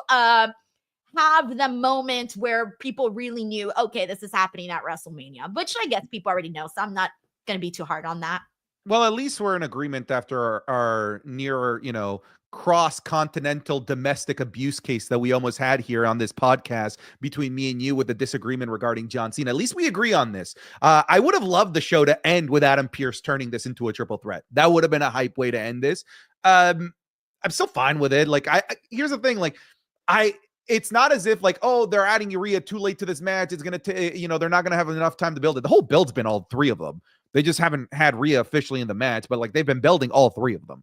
Exactly. Yeah. So let's just get to it at this point. All right. But we got Corey MacArthur here who says, ready for us to return to our regular scheduled programming, but it's been cool being on Watch Along and watching Raw and SmackDown with DWO and Santi. Yeah. A lot of people, Santi, I'm sure you've seen in your chat, are like working and then also watching Raw and also being on the Watch Along. And it's like, yeah, seriously, lots of multitasking. So shout out to everybody who did that. And thank you, Corey. We got Rare Gamer 99 who says, Lisa Tequila, glad WWE is putting Chad Gable's health first, but who's going to be El Grande Americano's opponent? So he's going to be in action next week. And from the sounds of it, I think Adam Pearce's plan is to do Chad Gable versus El Grande Americano, right? That should be the play. That would be freaking hilarious. That's what I want to see how Chad Gable pulls that off. That's what I want to see too. I feel like that's what they need to do because I want to see like Chad Gable, sweating it and being like super nervous or trying to figure out how to do this or just what crazy shenanigans they end up pulling with this. Thank you, Rare Gamer 99. We got Sandy Klein here who says, "Hi, Santi from Germany, big fan," and Bruto Gunther. Thank you so much, Sandy.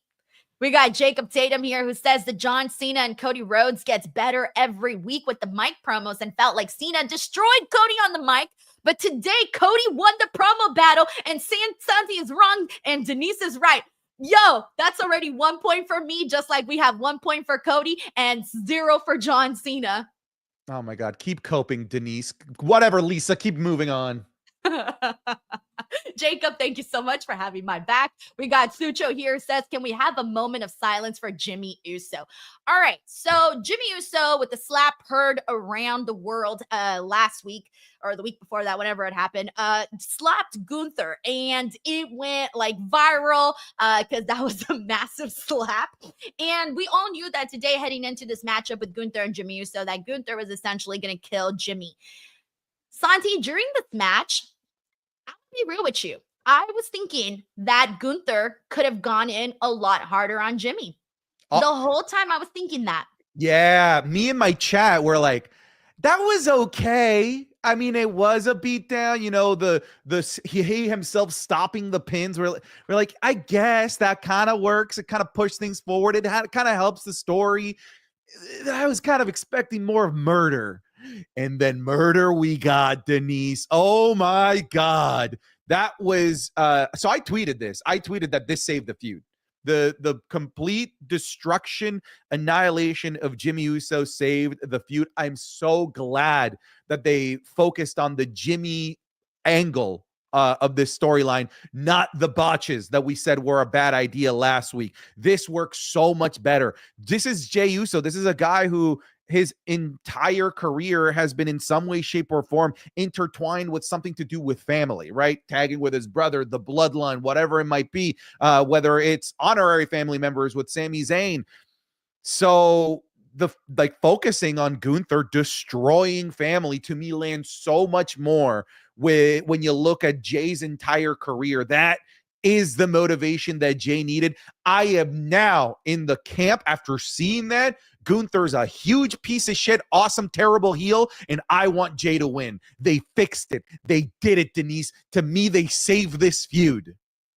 Well, I'm glad to hear that. I think that the visual of Gunther chopping and hitting Jimmy as Jimmy's face was like completely bloodied up. We all know that's going to be the part that they play in this WrestleMania video package to hype up this match. And God, that is so much better than what would have been, right? Which would be the botches or the mistakes or like being like, oh, Jey Uso did not believe in himself. That would have not been a great selling point there. So the fact that instead it was, hey, not only am I getting revenge for myself and all the shit that you've done to me personally, Gunther, but now the shit that you did to somebody that I love. And here's the other thing. So I don't know if you were feeling this way, Santi, but when I was watching SmackDown for several weeks and we would have Jimmy go out there, kind of feel bad saying this, and I'm so sorry, but when Jimmy would go out there, it didn't feel the same anymore. He felt like he really needed so much more to kind of get over in the same way that, Jay is over or Jacob Fatu or all these people in the bloodline that you just have more anticipation for. It kind of felt like Jimmy fell way below the ladder and there wasn't really that much interest in him. And ever since the slap and now this has been like a saving grace, I think, for Jimmy, because at one point I kind of felt like he was just there and there was almost like there wasn't a real purpose for him. It was just, oh man, it's not Jey Uso. That's kind of like the vibe that I was feeling. So now I feel like this has completely turned that around. Like that slap, that like saved Jimmy from me right now, like to the point where people were really anticipating this matchup. Why? Because they wanted to see Gunther get him with those receipts. And I feel like that completely turned not just Jimmy's, perspective trajectory right now on the show, but also, like you said, changed things for Jey. So in a way, it kind of saved both of them. How about we say it saved all three of them? Because one of the things that's been kind of a letdown was when Gunther said that I'm going to make these next however many weeks a living hell. And they've been okay in terms of like how ruthless Gunther has been. A couple sleeper holds here or there, you know, a couple beatdowns. But this is like, this is torture. And with him zip tying Jay and forcing him to watch, that is torture. That is what we needed out of Gunther. You know, a lot of people put the blame of this feud not being amazing purely on Jay. Gunther hasn't been particularly doing a great job of elevating the storyline in the feud either. Now it feels like everybody got their flow and is now like great dancing partners with one another. All three of them significantly elevated their stock going into WrestleMania with this segment and this storyline that's going on. Yeah, it feels to me like Gunther is probably just more so very by the book in the sense of like, if that's what they give him, that's what he does, you know? And I feel like maybe that's why it wasn't necessarily hitting so hard. Like a lot of people started to turn on Gunther and they were like, you know, we don't even care for him as champion. And I felt so bad because we were waiting for so long for Gunther to be world heavyweight champion. And then for the championship reign to hit the way that it has been. Yeah, this was definitely the best week for this to boost up a lot more. So I agree with you. We got Bailey Darley here who says, I wanted Naomi to come out because of how bad Jimmy got beaten tonight. I don't know. Naomi's got her own problems right now. Bailey, thank you. We got JJ Castillo who says, from Barcelona to London, it was great seeing the crowd go crazy during this European tour. Can't wait to see them run it back in August. Yeah, I think ahead of Clash at the Castle, they are going to be running it back. I think they said in Liverpool and also in Dublin. Leon. I think they're doing Leon again. Oh, they are? Oh, that's awesome, man. Yeah. No, they killed it. All the crowds really killed it. I thought that they really made these last couple of shows really worth it. I agree with you, JJ. We got G Alexander here who says, I don't know why I don't know what Santi is smoking, but Cody Rhodes cooked with that promo. Cody was much better on the mic. Also, what a segment between Gunther and Jey Uso. Santi, that is now two people that I've came. You know what it is? You know what it is? Tell me I'm right and you're wrong. Here's what it is. I like a delicious Wagyu aged steak with some delicious Brussels sprouts. I like highbrow food. I like delicious 5-star meals. You guys are over here. Yeah, my McFlurry and my little McDonald's burger. This was delicious. Oh my God, he made a dick joke. Oh, yay. Oh, he mentioned Vince. No one's ever done that before. Cody, what a guy. That's you. That's all of you. Okay, first of all, you could never go wrong with a dick joke. All right? I'm sorry. Dick jokes are always funny. Always funny. Yes, I do think mentioning Vince McMahon or alluding to him, it's the big elephant in the room. So yeah, the two top guys in the company mentioning Vince McMahon or alluding to him, that's huge. And then him talking about like, I'm sorry. I think you're wrong, Santi. I think that Cody Rhodes cooked. I think that Cody Rhodes was underestimated. And I think that's probably why they made sure to get him all of these zingers in here because they didn't want the conversation to be, hey, John Cena completely walked all over Cody Rhodes. Denise, I really am still a fan of you, but you truly are a piece of shit. All right, that was good. I'll take it. That was fun. And Cody said that.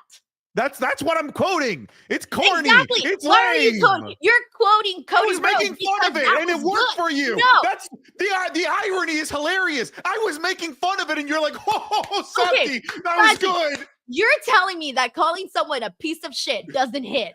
It works. Of course, it works. Anyone can get away with saying that and sound cool. You see, you just showed that Cody Rhodes' promo is good. All right, we got thank you, G Alexander. We got Jacob Tatum here who says, do the Gunther post beat down of Jimmy. Also make Jey Uso Mania match more interesting, less or same, and how confident Jay will finally beat Gunther. I think for the most part, we've all been anticipating for Jay to defeat Gunther, and they just had to I think make him a little bit more credible. I think that's been the challenge heading into the matchup here, and I do think it makes it far more interesting than where we were at before. Agreed. Thank you, Jacob. We got Mr. CJ Lilly in the building who says, so everyone knows that I know what Alexa Bliss is doing spot match. anything and it's confirmed, I'm all out on this WrestleMania. I know she's fine, but come on, Liv is right there, or a singles glitch.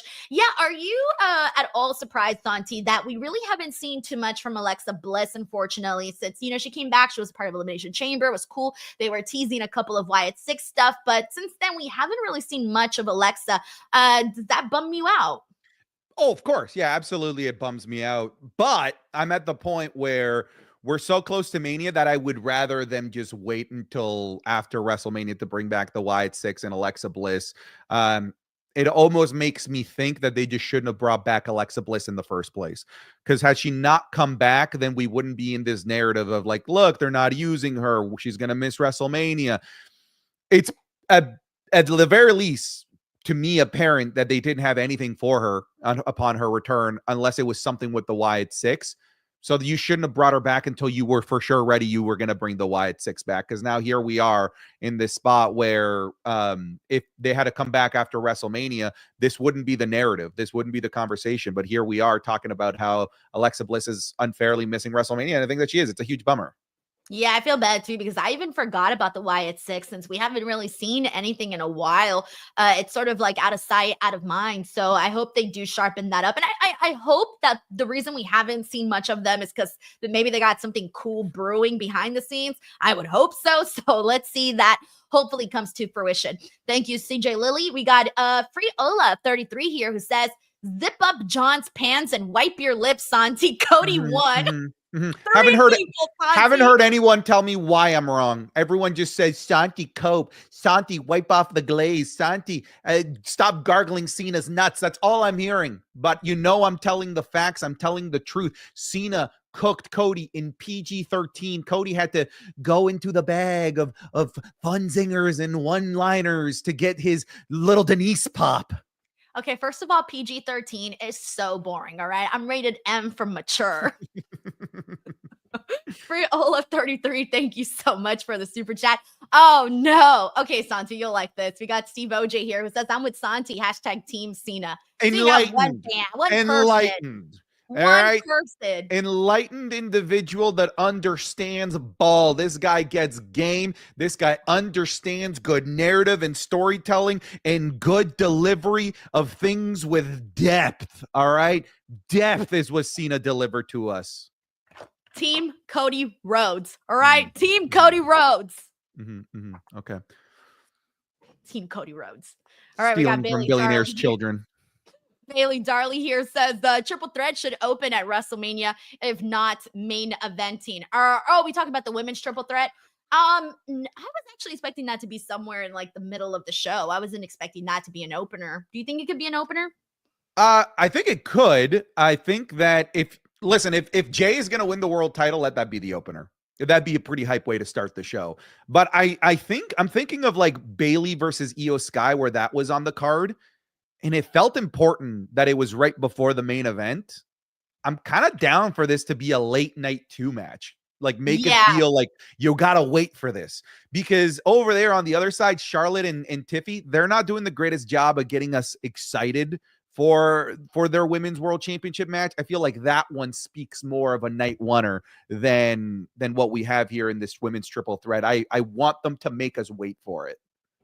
Since we're on the topic of the women, I do need to bring this up, by the way. We had Lyra Valkyria do a backstage promo, and we learned that she's going to be in an Intercontinental Championship match against Bayley next week. Now, Santi, my prediction is that Bayley might actually defeat Lyra Valkyria, and I'm wondering if this is them going to be finally picking up where we left off with Bayley versus Roxanne at WrestleMania for the Intercontinental Championship.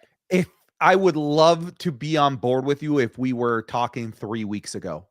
It feels too quick and out of nowhere to revive Roxanne Perez and bring her into the picture. Would I be opposed to it? Absolutely not. I love Roxanne Perez.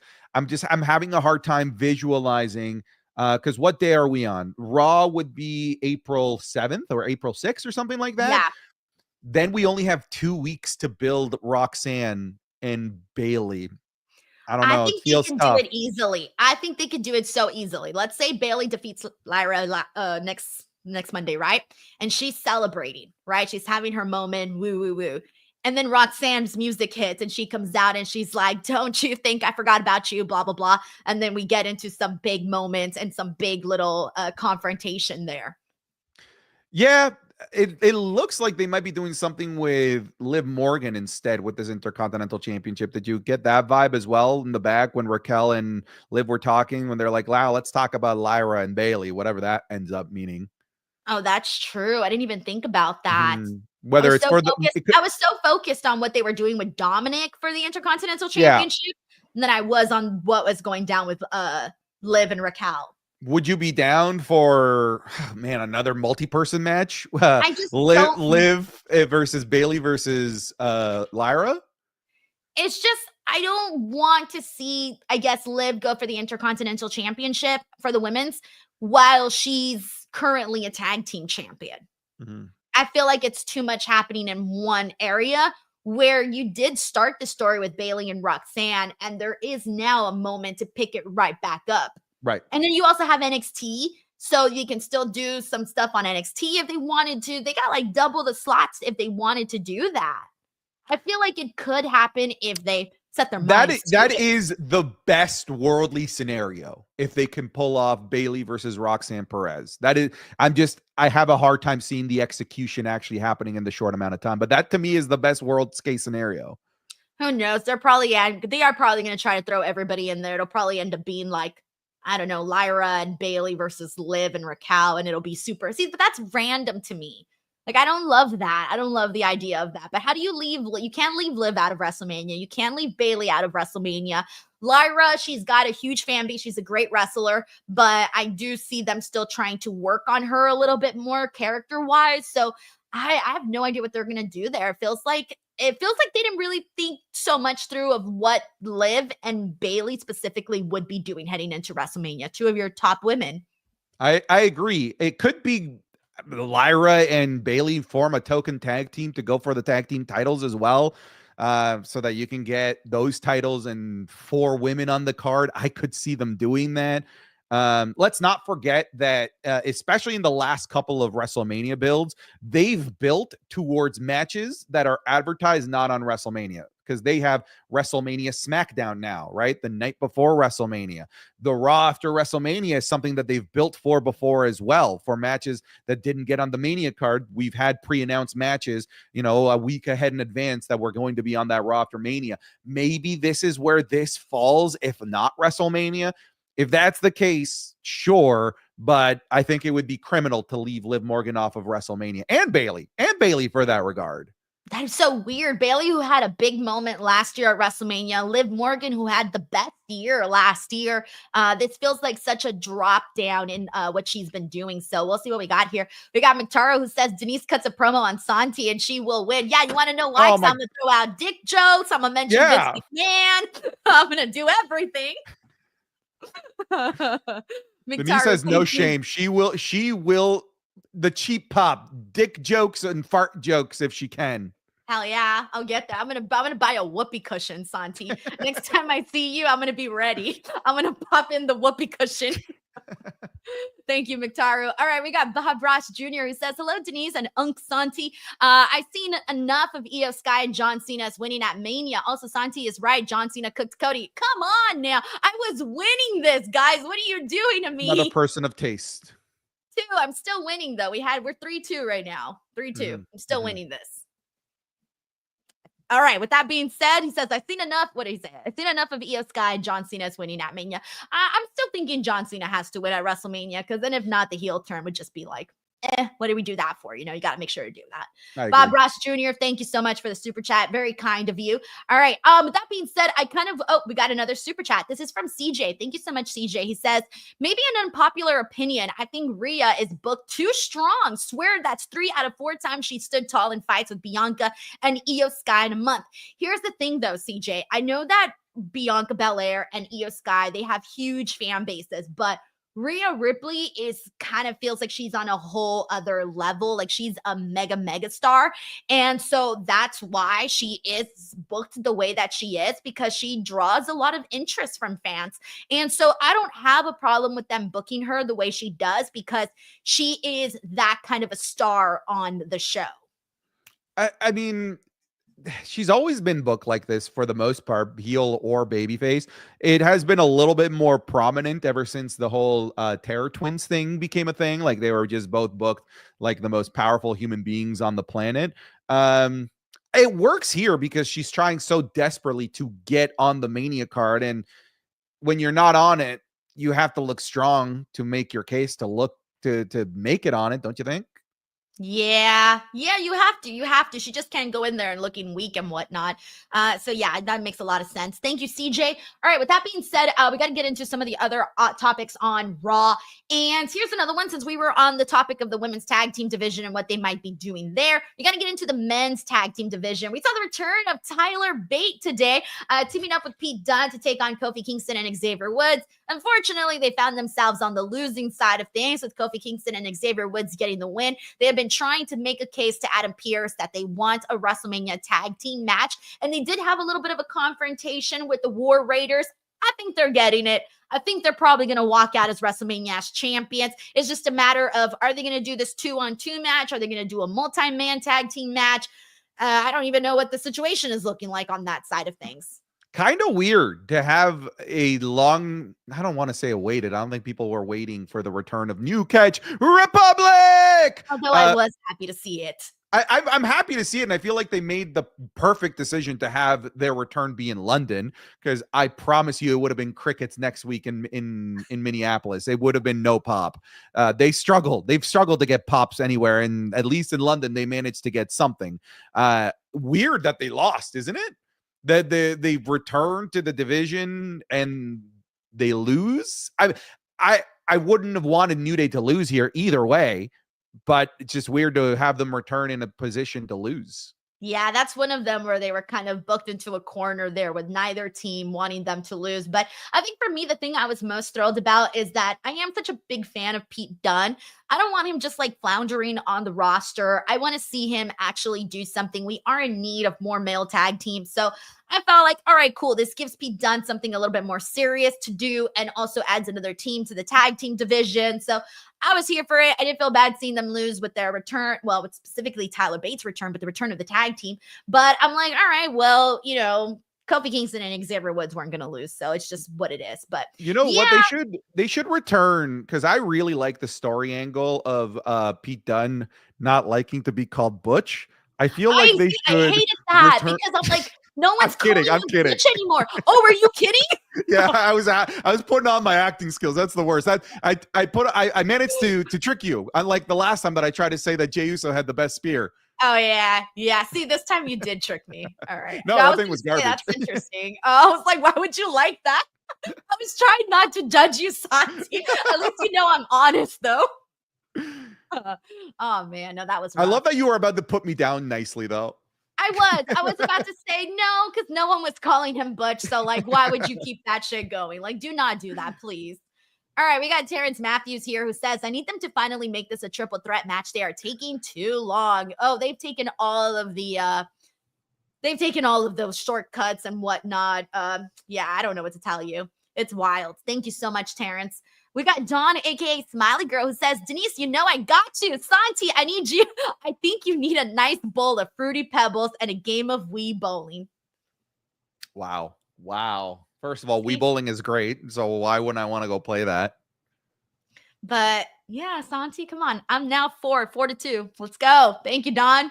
We also got Ozzy here who says, Denise, I just rewatched your Kurt Angle interview. Cracks me up as to why he keeps it in the safe. You know, that is my favorite interview that I've ever done, because Kurt Angle is my favorite. He's just the best. He's funny. He's talented, and he's just a kind person. So thank you so much for checking that interview out. It's truly my favorite interview. Thank you, Ozzy. All right, with that being said, all right, let's keep it going. We got to get into our next topic here. And let's see, what did I miss here that we haven't gone into? Oh, yeah. Finn Balor and Dominic Mysterio defeating Penta and Braun Breaker. Unfortunately, this was because Braun Breaker accidentally speared Penta, and this allowed Finn Balor to hit the coup de grace on freaking Penta. And so he ended up getting pinned. Finn Balor got the win for his team. Afterwards, Liv Morgan was super pissed backstage because Finn Balor was celebrating, I got the win. And it was kind of leaving Dominic Mysterio out of this. So it seems like Liv Morgan's going to work her magic to try to get Dominic into this Intercontinental Championship match, which I'm assuming they're making. It seems that way. One of the things that I said, hey, folks, behind every amazing, wonderful man, there's an even better woman. And that's what's happening here. All right. It is Liv Morgan understanding the value of Dominic Mysterio. Dominic Mysterio is so humble that he wants to see others succeed before he himself puts himself in a position to succeed. He understands that Finn Balor has been getting pinned left, right, and center, and it needs these wins to become Win Balor. So Dominic Mysterio is so selfless. He thinks of others first. So he needs Liv Morgan to really make him realize that he himself is worth it, and he needs to fight for himself. W Liv Morgan in the chat, fellas, because Liv Morgan coming out here helping Dominic Mysterio see the light that he should be going after gold. Santi, I have a question for you. Go ahead. Let's say you're on a cliff. And Yeah, I'm saving Dominic. You're saving Dom. I haven't even given you Dominic. the options. Though. Mom, dad, sister, dog, saving Dominic. 2 options. You Okay. got on one hand Dominic Mysterio. You're trying to hold on to him, and on the other hand you have John Cena. Who you have to drop one. You got to save one. Who you saving? Well, I'm saving Dominic Mysterio because John Cena can survive that fall. John Cena is no way. John Cena can literally survive that fall. Prove me he can't. Prove me he can't. He cannot. John would tell me to save Dominic. That's the thing. That he'd be the one telling me to use both hands to bring Dom. Weak and he's like a little damsel in distress. Right now, he does need. He's a tiny little flame, and right now we need to fan that flame to become a true phoenix rising from the ashes. Wow. John's already there. Wow. You thought All this was gonna be hard for me. It wasn't. All right, we got Jacob Tatum here who says for Denise 2 Santi equals score loser. Losser? Score loser? Nice try, Jacob. Learn to spell next time. You can't even spell trying to roast me. Your bum ass $2 just made you look dumb. Oh man. Jacob, thank you so much. He's still saying I'm right though, Santi. That's what matters. That's who you want on your side? All right. Long Equal as it counts score as a point losser. for me, it's a point for me regardless. That's your crowd right there. All right. Oh, we have one for you here. We got Vanessa Vasquez. Thank you so much, Vanessa, for the super chat. She says, you stole the blueprint. You have everything to be successful, and yet you're still underwhelming. I never agreed with a line more in my life. I love you, Denise, but Santi is right. Cena Layers, won.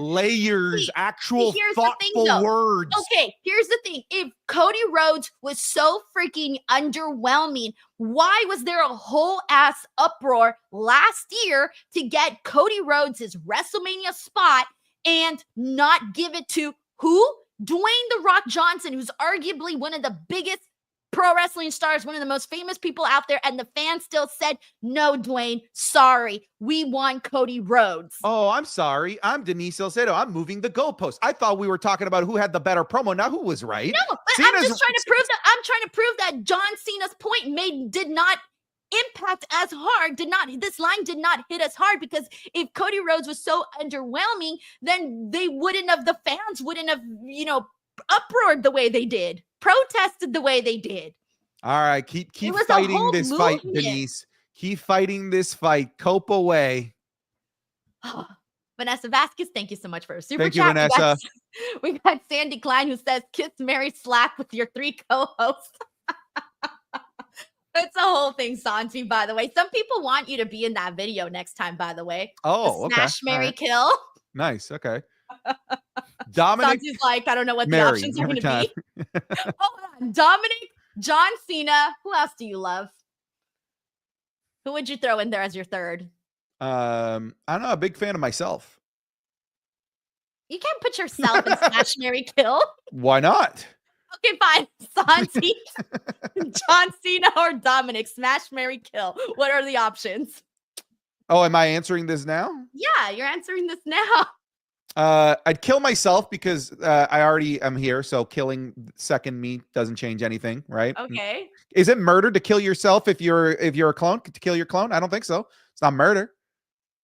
I mean, you're still killing another being, even if it's a clone. But if it's just me, you know what? This is a philosophical question for Plato and Aristotle and Socrates. So kill myself, or the clone of me. I would definitely marry Dom and smash John. Wow. But if you marry John Cena comes with like I'm sorry, have you not seen him in Total Divas? Do you want to be married to that? Yeah, that's true. That's true. You Yeah? have to sign a contract. No, I'm good. Yeah, that is true. And okay, fair enough. All right, Sandy Klein, thank you so much for the super chat. We got Bailey Darley here who says, sorry, Santi, Cody won. And did you see Cena's face reaction to "you can't wrestle," digging deep to Cena heel character? That was It's called dig. good That was a acting. good one. It's called good acting. All right. Hey, I got another one from me, another point. Woohoo! Thank you so much, Bailey. We got AJ Tripp here who says it's too long because they pushed Mania back. It should be last Sunday in March or first Sunday in April. And yes, I said Sunday, only one night. Oh, AJ Tripp is a purist, wanting the one night WrestleMania. You know, when they first said that WrestleMania was going to be 2 nights, I wasn't a fan of it. Now I love it. But in the beginning, I was like, nah, I like WrestleMania being one big night. Now I do love the 2 nights. Yeah, I go back and watch WrestleMania 35 from beginning to end. You'll realize the beauty of having 2 nights. That thing was way too long. But AJ, I will agree with you. I would have liked this Mania to be this weekend as opposed to waiting so deep into April. We got Bob Ross Jr. here who says, do y'all think Naomi or Jade could cost Bianca her title match at Mania? I want them to sort of leave that as is and do their own thing like they've been doing. They've been doing just fine on their own lane. Thank you so much, Bob Ross. We got David here who says Roxanne, Bailey, Liv, and Lyra fatal 4-way ladder match for the Intercontinental title. I don't hate it. I do not hate it. David, I mean, for me, when I think of, look, I'm going to be honest with you. I never say no to a ladder match. Santi, that's my guilty pleasure is a ladder match. I never say no. I'm so with you. On the Patreon, on my Patreon, people can vote on certain matches that we watch on a weekly basis. A ladder match will always be the top one voted. People love ladder matches. It's an easy one to get behind. I feel you. Thank you, David. All right, we got the plop here who says Santi buried Denise. Cena cooks, Cena for the win. Hells no. I disagree, the plop. I disagree. Thank you, the plop. All right, we got Sin City Saint here. Thank you so much. It says, at the end of the day, Cena was on his back looking up W. Cody. Oh. Well, that has nothing to do with the promos. You can't take that as a point. You cannot take that as a point. It's 100% a point. I cannot believe, by the way, how split people are on this. I truly cannot believe that. I feel like, first of all, success for them because I think that's what you want. You want people cheering for both sides. But yeah, Cody won. Did you come out of that like being so certain that everybody would think Cody won? Facts. Yeah, because I came out of it 100% certain everyone would know Cena won. No, I even tweeted like Cody Rhodes is fucking awesome, something, whoever the hell knows what I put out there. But I put specifically Cody Rhodes. That's how confident I was going into this.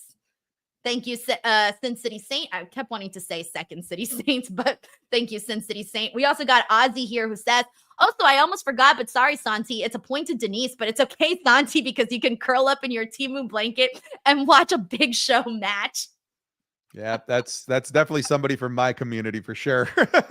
That's a lot of individual things to know about to not be one of mine. Yeah, for sure. Ozzy, thank you so much for the love. All right, with that being said, AJ Styles and Logan Paul.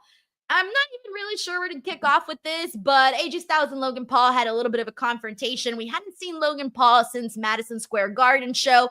And I mean, we know this match is headed to WrestleMania. I'm trying to think if there's really anything that stood out to me. London. Denise, I have a question for you. I have a question for you. What did this feud start over?